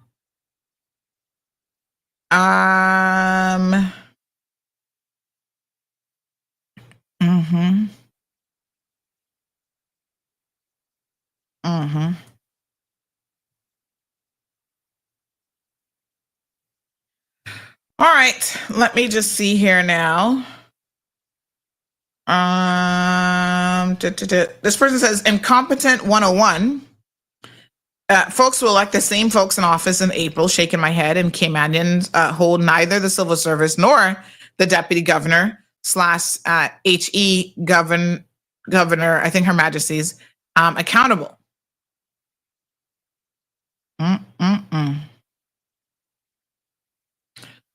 Good morning. What was that West Bay talking about contradictory? I don't think he from West Bay. Actually, I think he in Georgetown.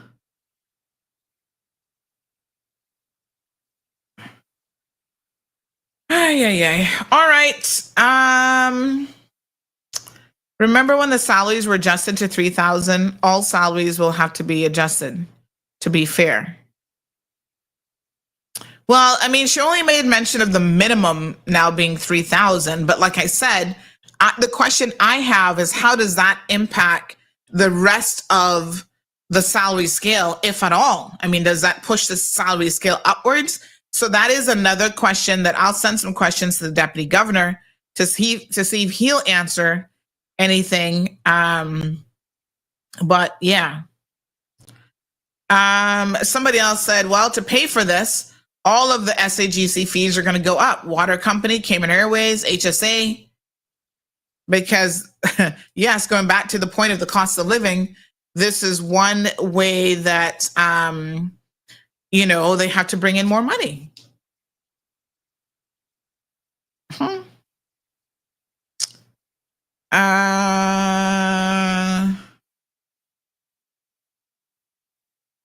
right. This person says, hey, listening. As far as I know, there are 8 rooms. This is at the HSA mental ward facility, and a common room, and then outside space. It's very small. You can go and visit family, and they have to buzz you in, but I haven't heard of them checking bags. Common room has tables and couches, TVs, bookshelves, etc. But this is from my time way back when, so not sure if anything has changed. I think there's also 2 shared bathrooms as well. Can't remember. Yeah.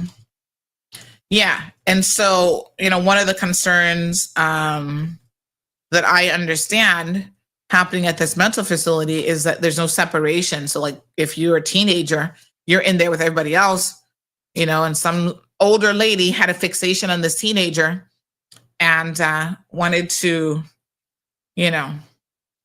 beat her up, stab her up. Some incident happened. It was like, how can you have a teenager, a 15-year-old, having to deal with a 40-year-old in that type of a situation?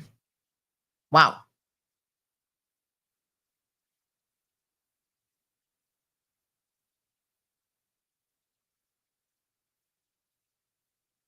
All right. What a hot mess. Let me see now, honey child. Tomorrow's Friday, by the way, just in case you missed the memo. So somebody says the government conducts performance assessments annually. The deadline for this year's evaluations is the first week of December, and each person's assessment is graded. No, that's fine. I'm not saying that government doesn't do assessments. I'm saying that when you do things like you give everybody $2,000, is that based on any of this assessment? Obviously not.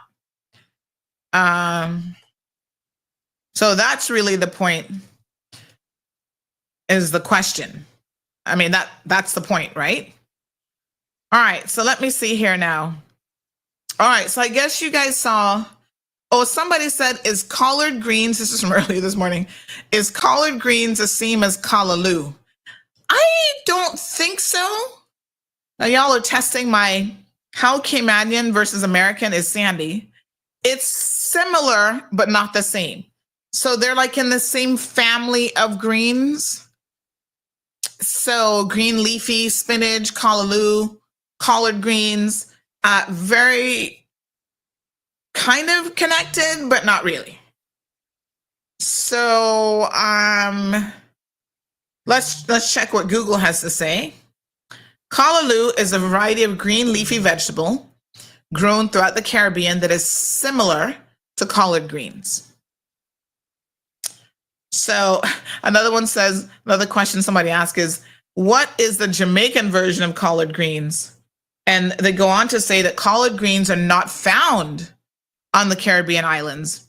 Instead, the leafy green dish of choice is callaloo, and not all callaloo is the same. The Caribbean country that you'll find will determine what vegetable is prepared, is used to prepare callaloo.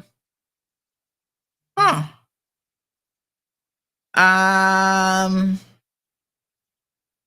So yes, I think it's different.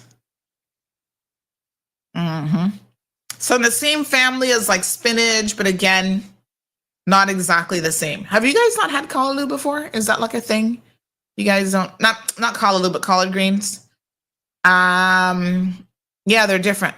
So the same family, spinach, chard, kale, collards, all kind of cousins, I guess. But yeah, not the same. So interesting.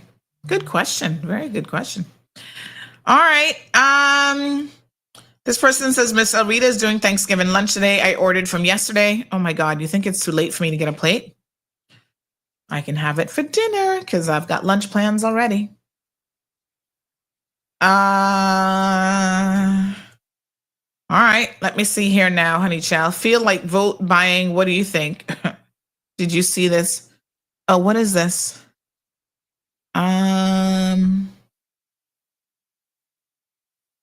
Who is putting this on? I can't even tell. Who is this?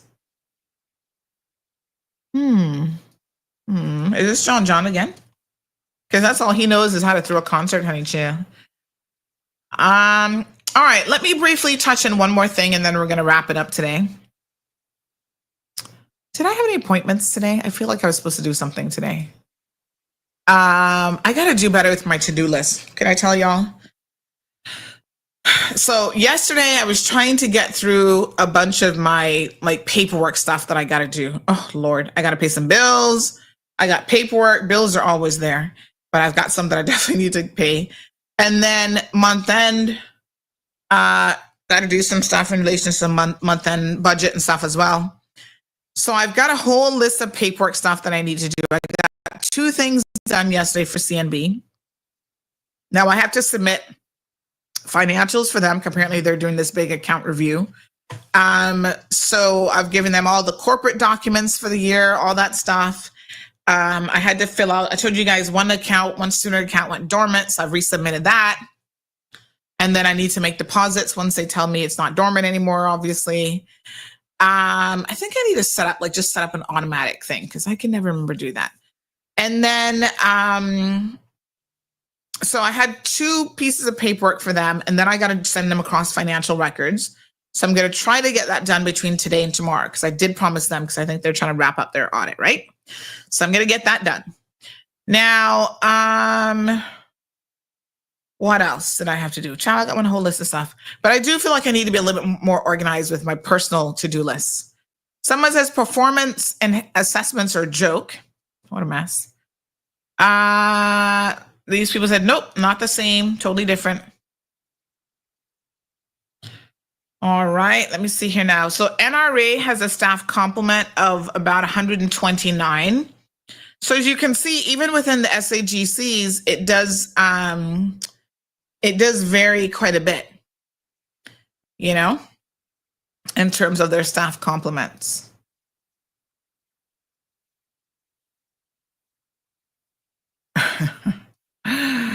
Lord Jesus. Yes, sir. That one is a hot comment.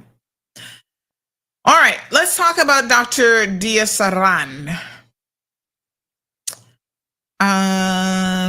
Somebody says, I was told that the man was Peter Goff, used to be head of budgeting and management. Last I heard, he was at OffReg. Oh, so it was his brilliant idea, and then he convinced the PPM to do it? And then they couldn't think for themselves, so they didn't like really dig too deep into the questioning.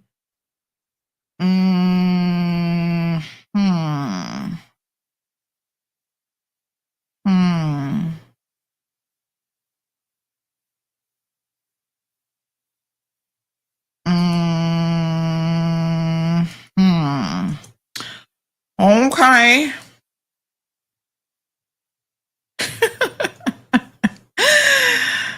Ay. All right. We'll talk about that tomorrow. We'll talk about some politics tomorrow because, ooh, honey child. We got some stuff to talk about. All right. So listen, the Dr. Dissaran. So he went to court and pled guilty. Well, I don't think he had much of a choice, but anywho, pled guilty to all of these infractions as it relates to pension and wage violations. The only question I have is, where is this man going to get the money from to meet these obligations now? Because they allowed him to go on for so long. Unpaid wages and pension violations totaling over $244,000. Now, when we reported on this, I know a lot of you were up in your feelings about this. Oh, Sandy attacking Dr. D, and wasn't he nice to you? I mean, what does that have to do with the price of rice in China? You do your job. Hopefully you're a good doctor. You know, I'm glad I'm not one of the patients who had to sue anybody because, that wouldn't have been nice. But ultimately, that has nothing to do with it. I keep telling you guys, this concept of accountability and holding people accountable has nothing to do with whether you like them, whether you don't like them, whether they're family, friend, whatever. It's like, come on, people. We have got to get past this. Oh, I liked him. He delivered my baby. Great. I like him too. He delivered my daughter. And I think that the decision that he made to, take her a little bit early was probably a very medically sound and life-saving decision.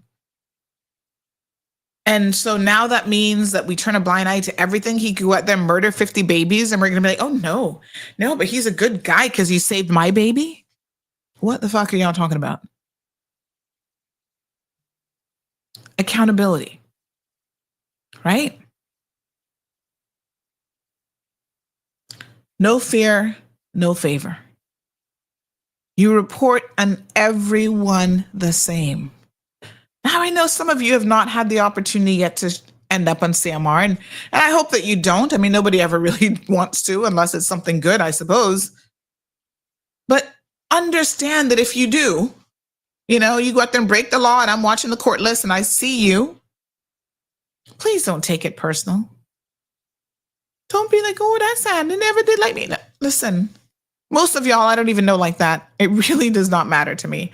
I don't care. Okay? Y'all just need to follow the law. The law says don't do this, then don't do it. If you do it and the news gets to CMR, if you park in that handicapped spot and you know you're not supposed to park there, then you're going to get reported. If you lock your dog up in the car and somebody reports it, some of y'all be like, well, didn't you know that was my car? I don't know what you drive. What do I care what you drive?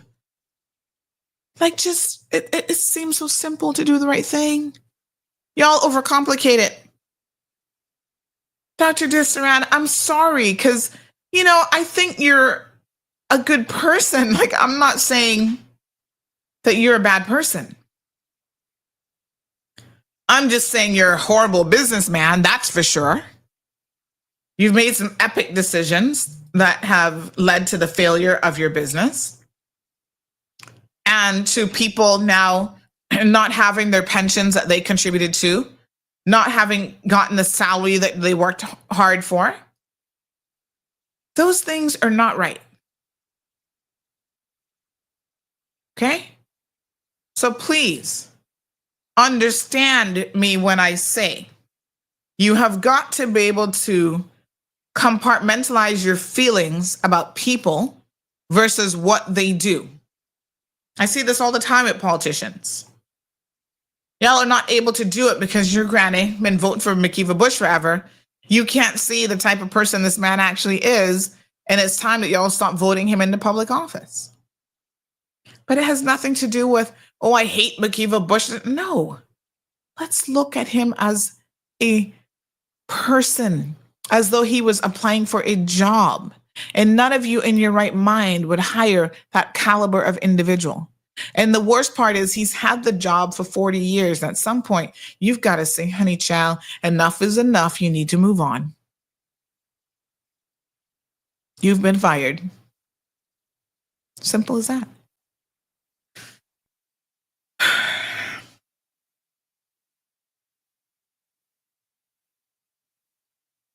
So,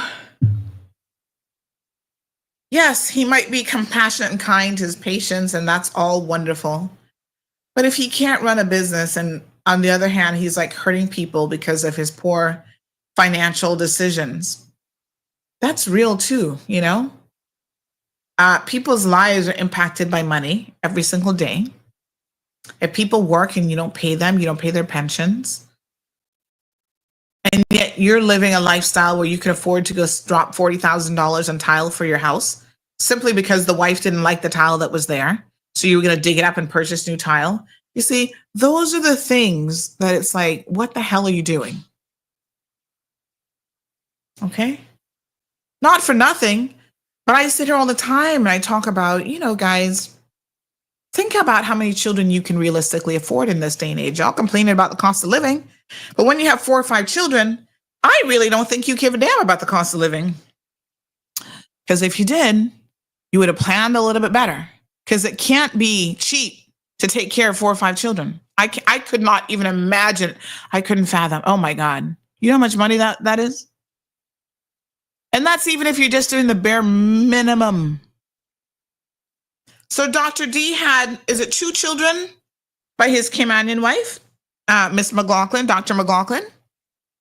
Then he got wife number 2 and had what, another 4 with her? The dude can't afford 6 children. Okay.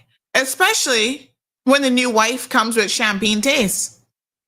And she didn't get the memo that your budget was probably red stripes. You kind of, I don't know how she misunderstood this. So I suspect that while you were wooing her and all this kind of stuff, you know, when you date people, you try to make a really good impression on them. So I suspect that what happened was he over impressed her and never really reined in the finances at all. And so she's of the opinion that he is rich. And clearly he wasn't. He was struggling to pay his bills. And so here we are now. He's in a financial pickle. What a hot mess. And impacting other people's lives. It is a very, very sad situation, without a doubt. And I'm sorry that he couldn't make better decisions in relation to his finances. You know, sometimes it's better off working for, like you're better off working for somebody else than trying to open up a business and you be responsible for like the financial decisions. So he had 4 more children that he couldn't afford. I'm assuming that he never told the wife, like, listen, honey, I'm an OBGYN. I know the good birth control that works. We're going to make sure you're on that. Yes. Or maybe I get, not his tubes tied. What do men call it? What's it called for men again? Not tubal ligation. That's women. I was about to say hysterectomy. That's clearly not for women either. Men get, what's a snip snip for men called again? Somebody help me out here.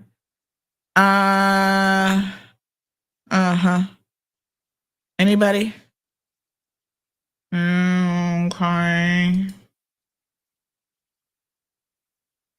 Let me see here. Thank you, Greg and Evelyn and Live Happy. Nat B, Jane, thank you. Vasectomy. You know, men can take some responsibility for birth control, family planning in the family as well, right? I get why some women might not want to do it because the impact on your hormones is a little bit different than men. It's a lot more. So, you know, men, you can do a little snip, snip. Simple, easy procedure, actually. You do it, you're out, go home. It's like an outpatient procedure.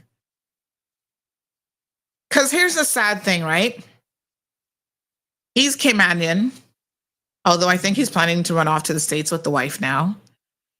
He's got these children, not just the 4 children, but the 2 Caymanian children are going to be and have been negatively impacted by his poor fiscal decisions. I understand that one of those Caymanian children had to be pulled out of school because he couldn't pay the school tuition, the school fees. You know how sad that is? You know how embarrassing that is? That you're at school in I don't know where they were, somewhere in the States or UK or whatever, and your daddy can't pay the school fees. And so, one second, this is my plumber. Good morning, sir. Morning.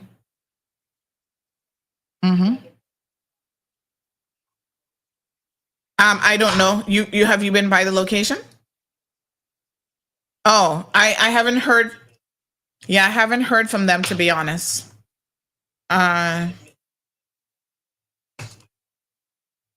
Well, that might have been what it was, but go by and have a look out of an abundance of caution.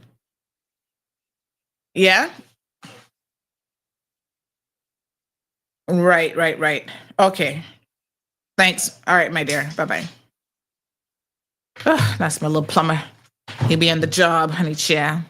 So yes, I mean, it is sad because, I mean, listen, I was a poor university student and I struggled, and it is embarrassing when you don't even know where your tuition money is coming from and whatever. You know, I didn't have to drop out because of it, because I was by hook or by crook. I'm like, I'm going to find my tuition money because that was my priority. Right? So yes, I was on the phone begging my dad, are you able to scrape together this amount to send? I'm working. I'm trying to get whatever I can to contribute. But my God, it's horrible. You know, the lives of those children is now, which, I mean, hopefully the Caymanian children might not be as bad off. I don't know anything about the second wife and kind of what family she comes from or what background, but you know, the Caymanian children, that's Sir McLaughlin's nephews. And I think is it 2 boys? I think it's 2 boys that he had with Dr. McLaughlin. They'll be fine, right? Their mother, uncles, you know, they're going to take care of them. They're Caymanians, hardcore, McLaughlins, they'll be fine. It's the other little children who may not be as fine. You know, they're still relatively young, so they're probably not even aware of what's going on. But their life is going to be different. They're going to go from having a full-time mother, who, by the way, didn't work, full-time nannies. They had multiple nannies and all this stuff. So their lifestyle is going to change significantly. And not for nothing, but is there any real reason why she couldn't work? I mean, I know she's some opera singer, but I mean, you know, that doesn't really pay the bills. That's not a business model in Cayman that works here. So what other skills she had, I have no clue. And this also speaks to poor decisions about who we as individuals choose to have relationships and get married with. You want an opera singer just because she, you know, is fair skin and has blonde hair? Well, that's okay. But she better have some real world skills. So when things get kind of rough, go out there and get a job. Secretary, something. Even if she's bringing in a couple $1,000s a month, every little bit helps. So I feel sorry for him. But feeling sorry for him doesn't help him in any way. It doesn't resolve the poor decisions that he has made. And so I know that government, based on the CMR article that we had up, I know that government actually, let me see here, was holding some property because by my estimations, he's in debt in excess of $3 million. So that includes the pension liabilities. You know, if we look at the people that are suing him for rent and unpaid, Dr. Christine Chin, over $500,000 they owe her for salary.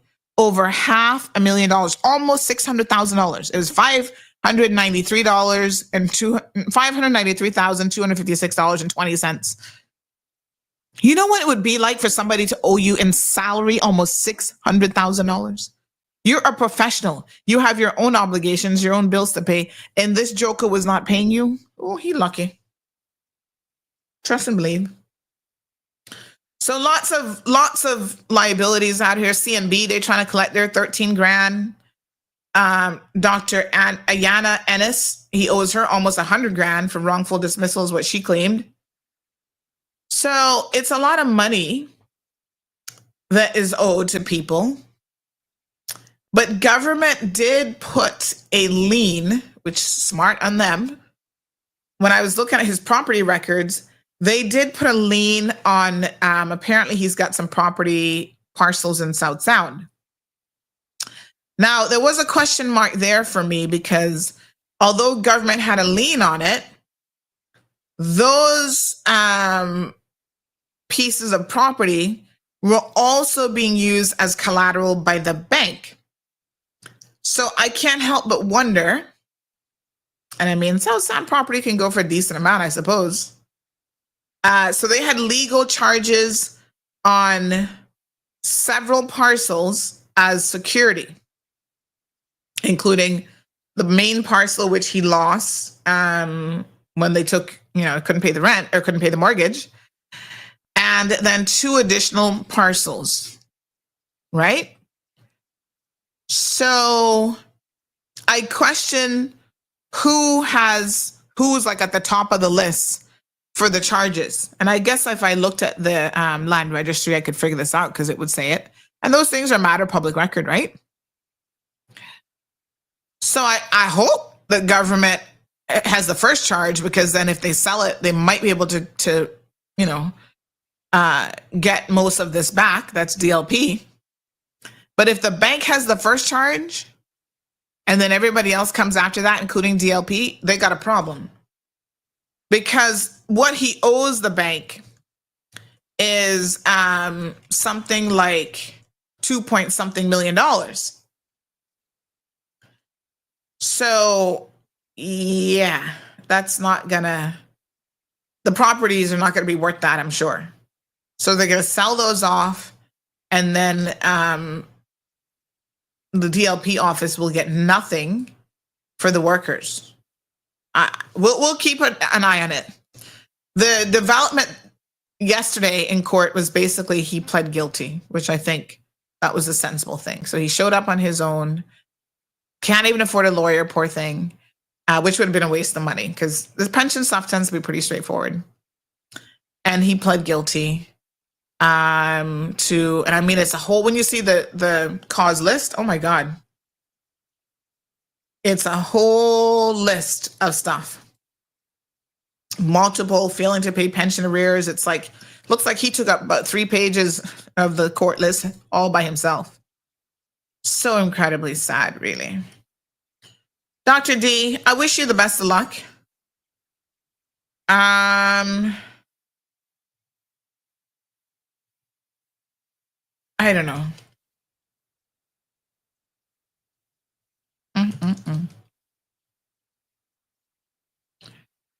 I don't know what to say.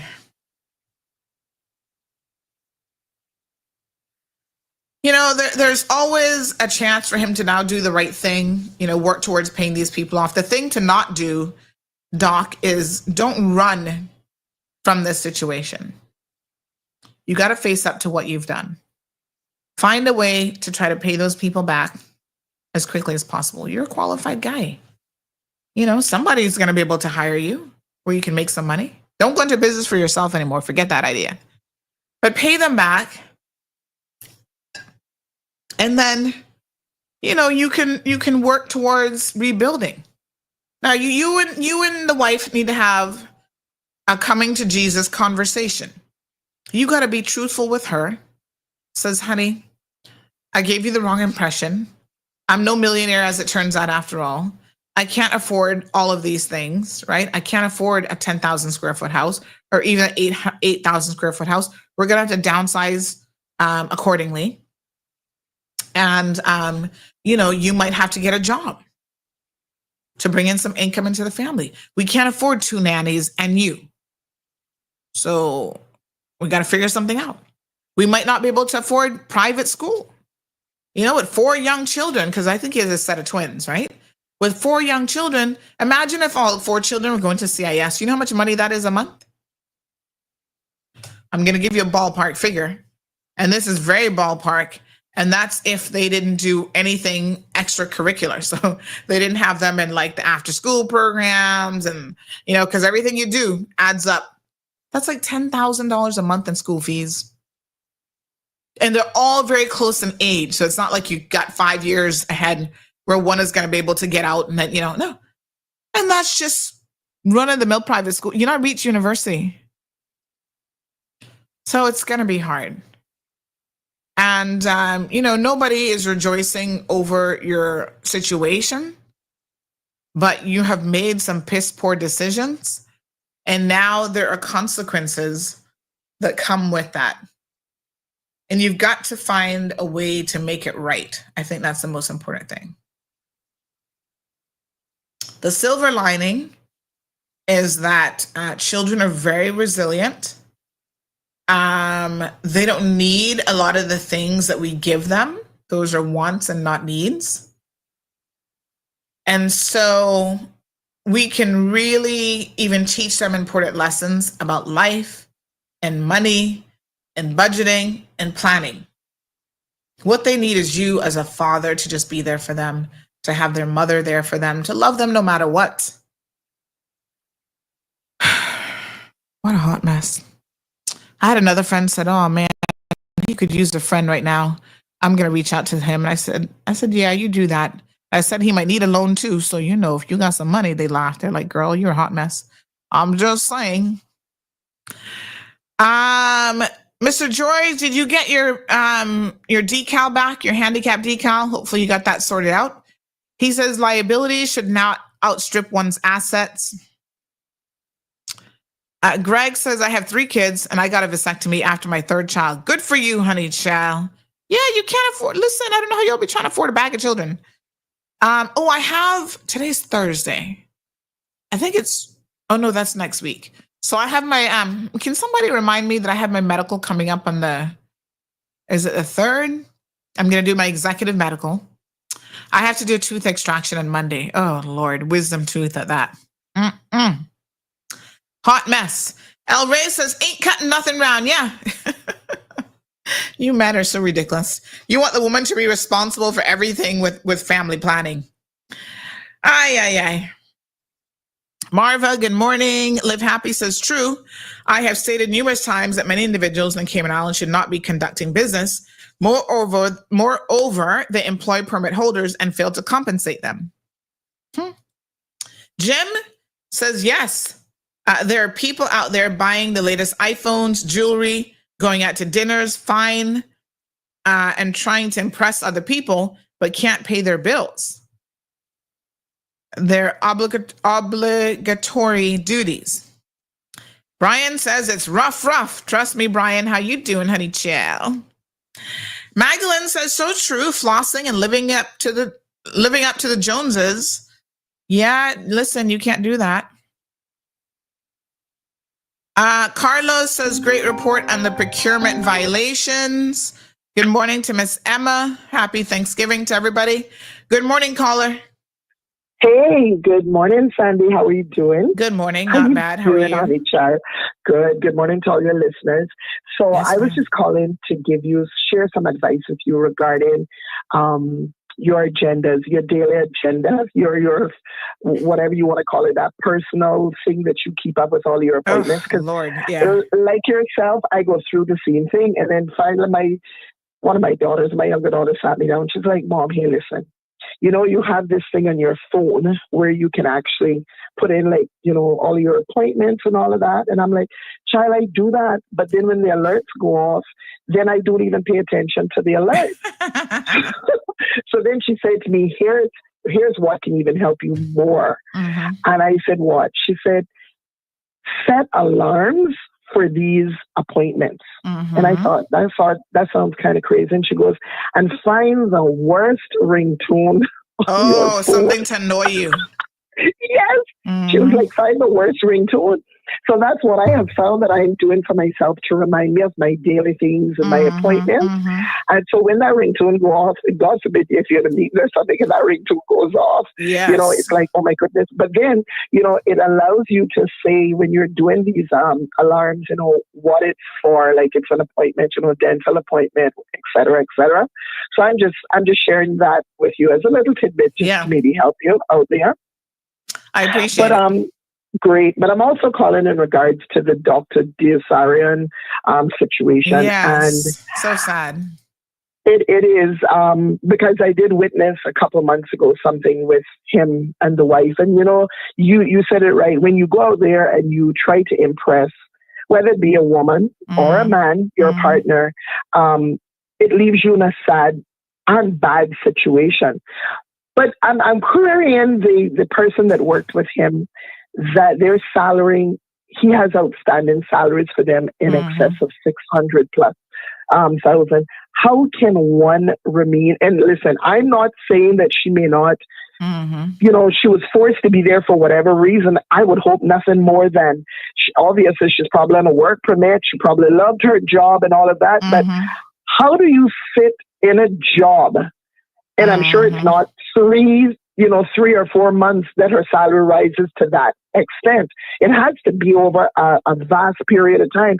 How do you sit there and allow your salary to continue to increase to that amount without you putting your foot down and saying, hey, listen, dude, you know, this is where the buck stops. If not, I'm going to drive you through labor board or do something. But disconnect yourself from that situation. And I feel sorry for everyone. I feel sorry for the people that he owes.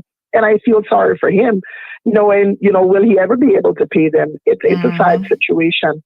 So that's all I have to say. You have yourself a great day.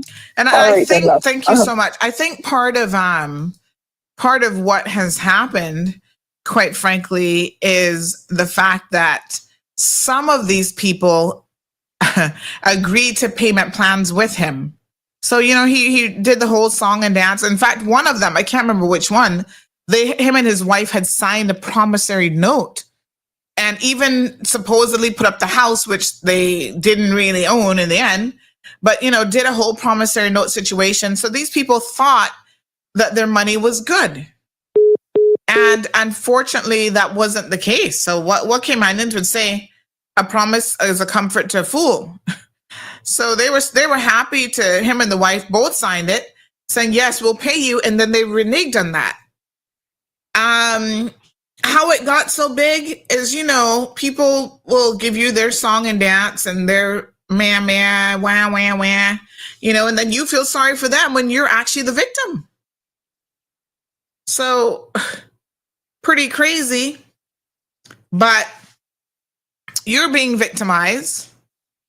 And what you do instead is, you know, you continue to work for them and allow them to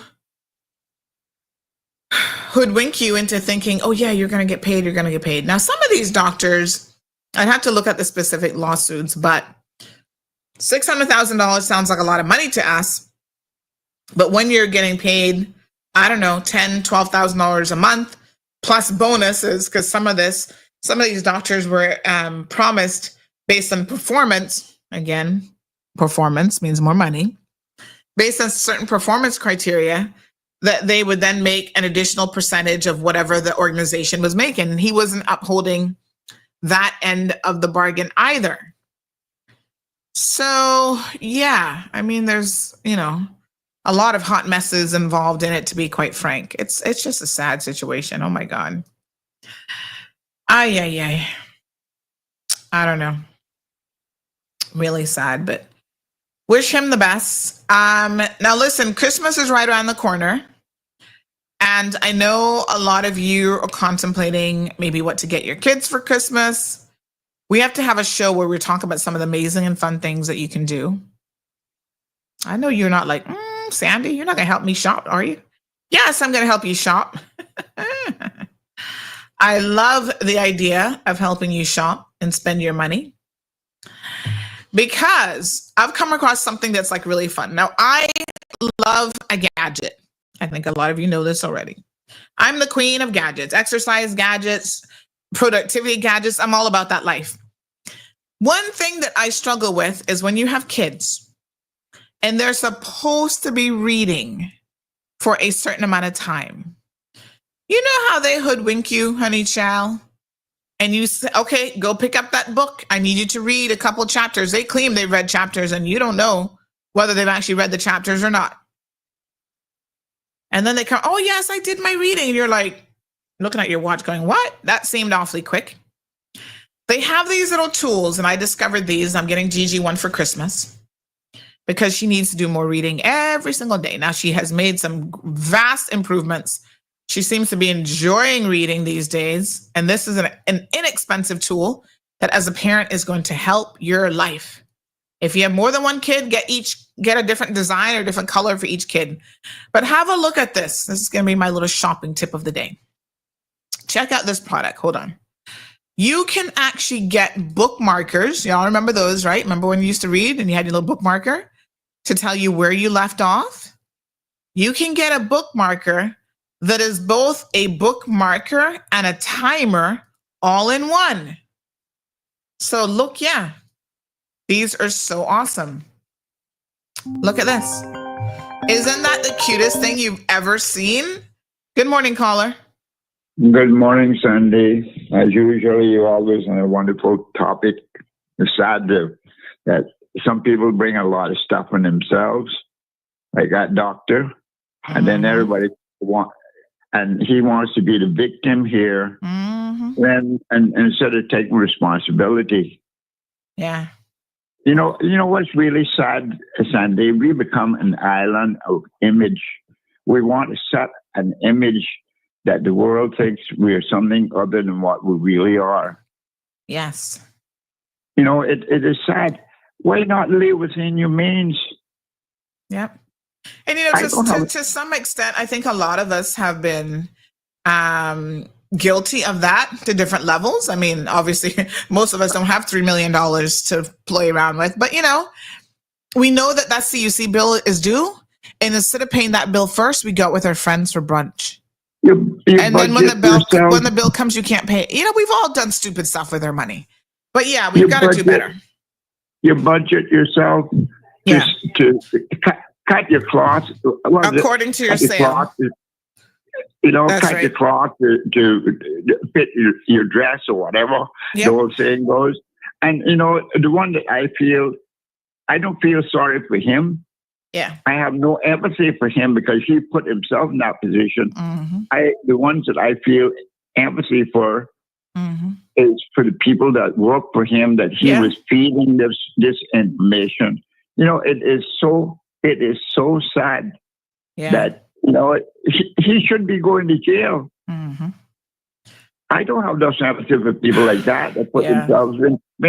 When you got, you know, the only ones that he's founded that I would feel sorry for is the children. The children, yes. They did not put themselves in that position. But both him and his wife, how do we know that the wife wasn't pressuring him to give that image? Oh, I'm married to a doctor. Oh, without a doubt, I know for a fact that she was. But, you know, I have to blame him for that because, listen, no man can't roll up on me and put undue pressure on me to live a lifestyle if I can't afford it. If I'm the primary breadwinner and we can't afford that lifestyle, I'm going to say, listen, we can't afford it. It's as simple as that. So I think that he needed to be more forthcoming with her about what the true financial position was. But, you know, when you first start dating people, you try to impress them. And one way to impress them is to roll out the red carpet about, you know, the lifestyle and whatever. And so, you know, maybe he set the bar a little bit too high when they first started, and then he wasn't able to rein that in. And it is also difficult for a lot of people to simply say no. To say, this is not within my means. We can't afford this right now, honey. People need to sit down as couples and be able to have open and honest conversations about their fiscal position as well.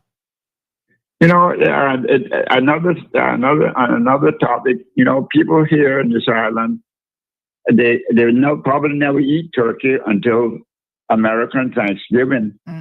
Thanksgiving is every day that you're alive. You get up. Yeah. God give you one more day.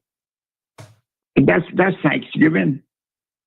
You know how many of these people that are out there going out to spend, because you know the restaurants now they're going to put up their price on a turkey dinner. They charge you $30 for something that costs $10. You know, and people go out and spend money that they can't afford. But you know, coming back to Thanksgiving for me, it's every day. Oh yeah. Well, I mean, we have to be thankful, but it's not a bad idea to have one day a year where you really, hyper focus on it. Well, I hyper focus on Thanksgiving every day because I'm alive. Yeah. To me, it's nothing more special than life. Mm-hmm. Thank you, Mr. Dexter. Okay, Sandy. Have a good one. All right. Well, I know I look forward to that Thanksgiving dinner, turkey and all. All right, look here now. So these are timers that are bookmarkers in one. They have a couple different designs, very inexpensive on Amazon. So you can set hours or minutes. You know, a little 8-year-old not reading for no hours. So you can set the different modes. And so it's mark my time, reading timer, and bookmark for kids. So they have very, very cool designs. You can get like solid colors. They've got a beautiful purple, pink, blue, green, nice bright colors, red, this aqua color. And it provides a way to actually track how long they're actually reading for. Yes. And then it'll go off. So it has a dual function. So it's a bookmark, reading timer, and you can do multiple purpose things. Digital timer stores up to 100 hours of reading time. And you can set a countdown timer to help them improve their reading habits, which with options to pause and resume as needed. So, if your goal is 20 minutes a day, I'm going to be honest with you, even for an 8-year-old, that's challenging to do in one go. So maybe you break it up in 10-minute increments. So 10 minutes in the morning, 10 minutes in the evening. So you do 10 minutes first and then you pause it and then they can go back and pick it up again. Battery operated, simple to use.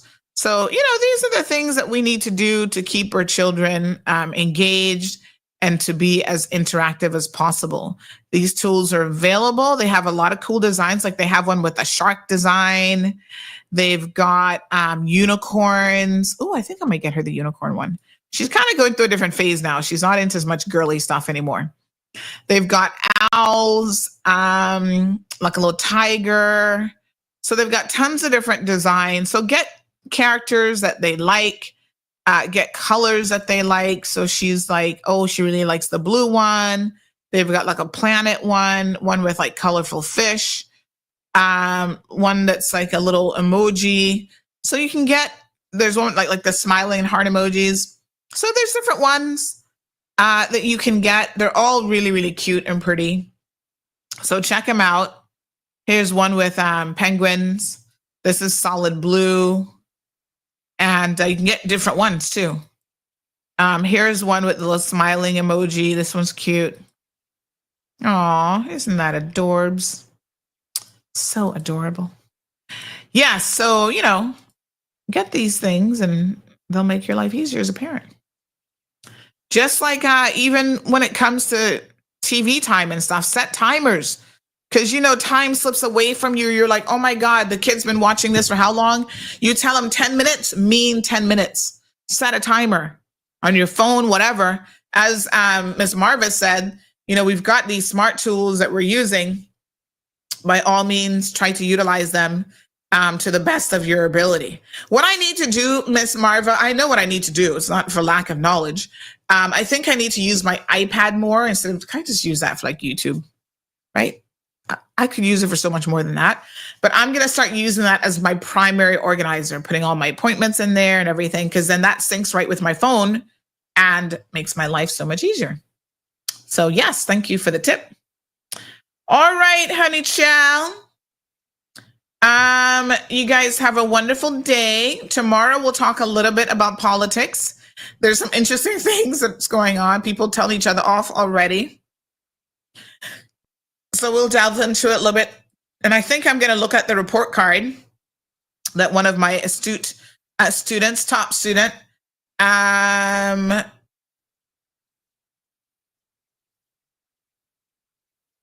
helped put together, so we can have a look at that.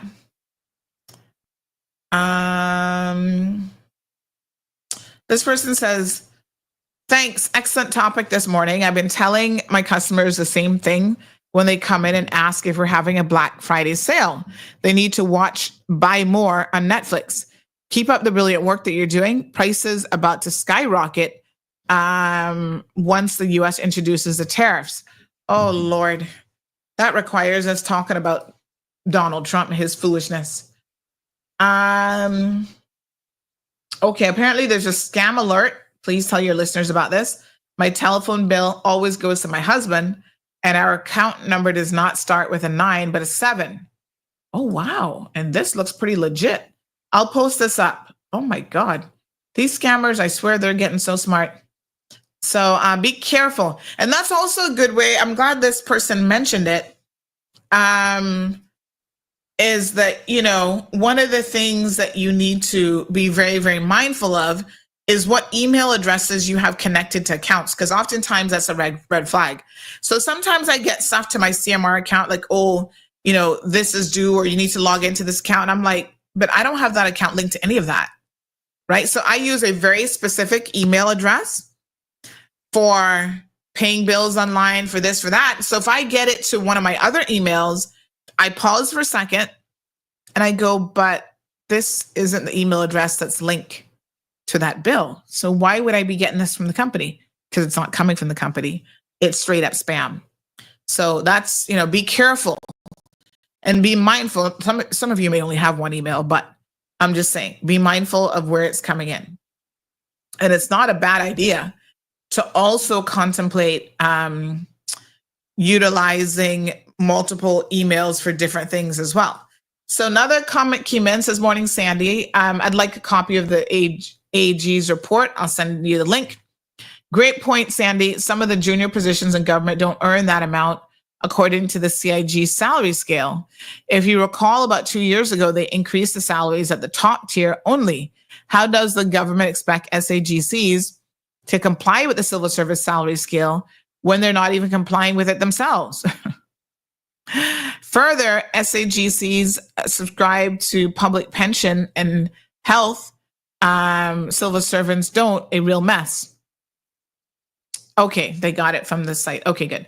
Also, Sandy, CIG is paying CS's bonus, yet they retired civil servants who spent more of their lives working for the government.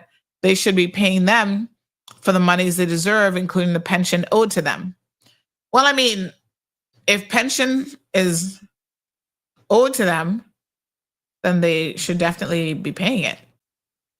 So that's weird, but no, they should be paying it.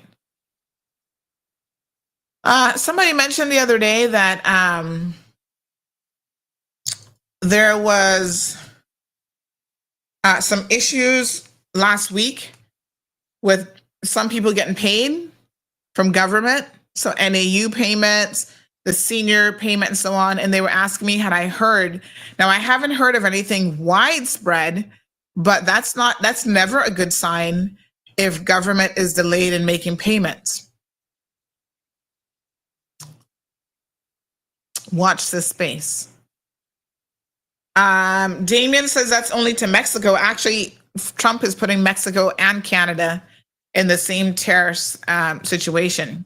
And that's going to increase the cost of living for Americans, including us, although we're not Americans. It means the cost of goods is going to increase. So Mexico has warned that Trump's proposed tariffs are going to cost over 400,000 US jobs. Listen, y'all wanted the man. So all I can tell you is I hope it doesn't get too bad, because I still need my Amazon and I still want to, jump in and out of the US and hopefully get something cheaper. But if for the next 4 years, I'm not permitted to spend any money because of Trump and everything is going to skyrocket in price, well, I'll be okay. I'm good. I got enough clothes to last me and whatever. And the rest of you will get what you wanted. majority will get what you wanted, and everybody will, be impacted by it one way or the other. And it is what it is. Sometimes the best thing to happen in life is for you to have a reality check. Everything is rosy and everything's great. You don't learn lessons at those points in your life, right? You don't learn lessons because of the good times. You learn them because of the trials and tribulations and being rock bottom. Those are the opportunities for you to have aha moments in life. And so sometimes, you just got to go with it. So he's looking at Canada, Mexico, and China, all being threatened with tariff threats. Tariff, not terrorists, tariff threats. We'll see. He's also not a man of his word. So sometimes you hear him say stuff and you're like, is he going to actually do it? All right, good folks. Mañana. Awesome. Here's another comment. This person says, P.S. People at Pedro are not on a proper pay scale. They may want to talk to staff there. You may want to talk to staff there. Trust me. Okay. I'll leave it there. Listening back now, because yes, I had to take a call. CINAA knew they should have put in a business case and failed to follow the direction of certain people in the ministry. But you didn't hear that from me, laughing out loud. Not only did they break the law, check out their hiring practices. Okay, what's the name of the bookmarkers? Want to buy some for my grandchildren. Okay, so you go to Amazon. There's different ones. And they're different brands or whatever. Just look for time digital bookmark or bookmark timers, and then you'll see all the different options come up. I'll send you the link for a few. There's different ones that you can get depending on what you want as a pattern and stuff. Now, the good news is once you start looking at them, then Amazon will make recommendations for like similar products and stuff like that. So I'll send you a few of those. Not a problem. Yeah, fun stuff for the kids. And, some it just depends on what you want, how much money you want to spend. Some are like $16, but you can get some for less than that. Some have like the reversible things, so you can flip the image around. So yes, I'll send you this one as well. And then they've got one with solid colors, which is kind of nice to just have that one available. All right, beautiful folks. Yep. Good to go. All right. I'm excited about the technology. My gosh, I like to look at, trending items and stuff.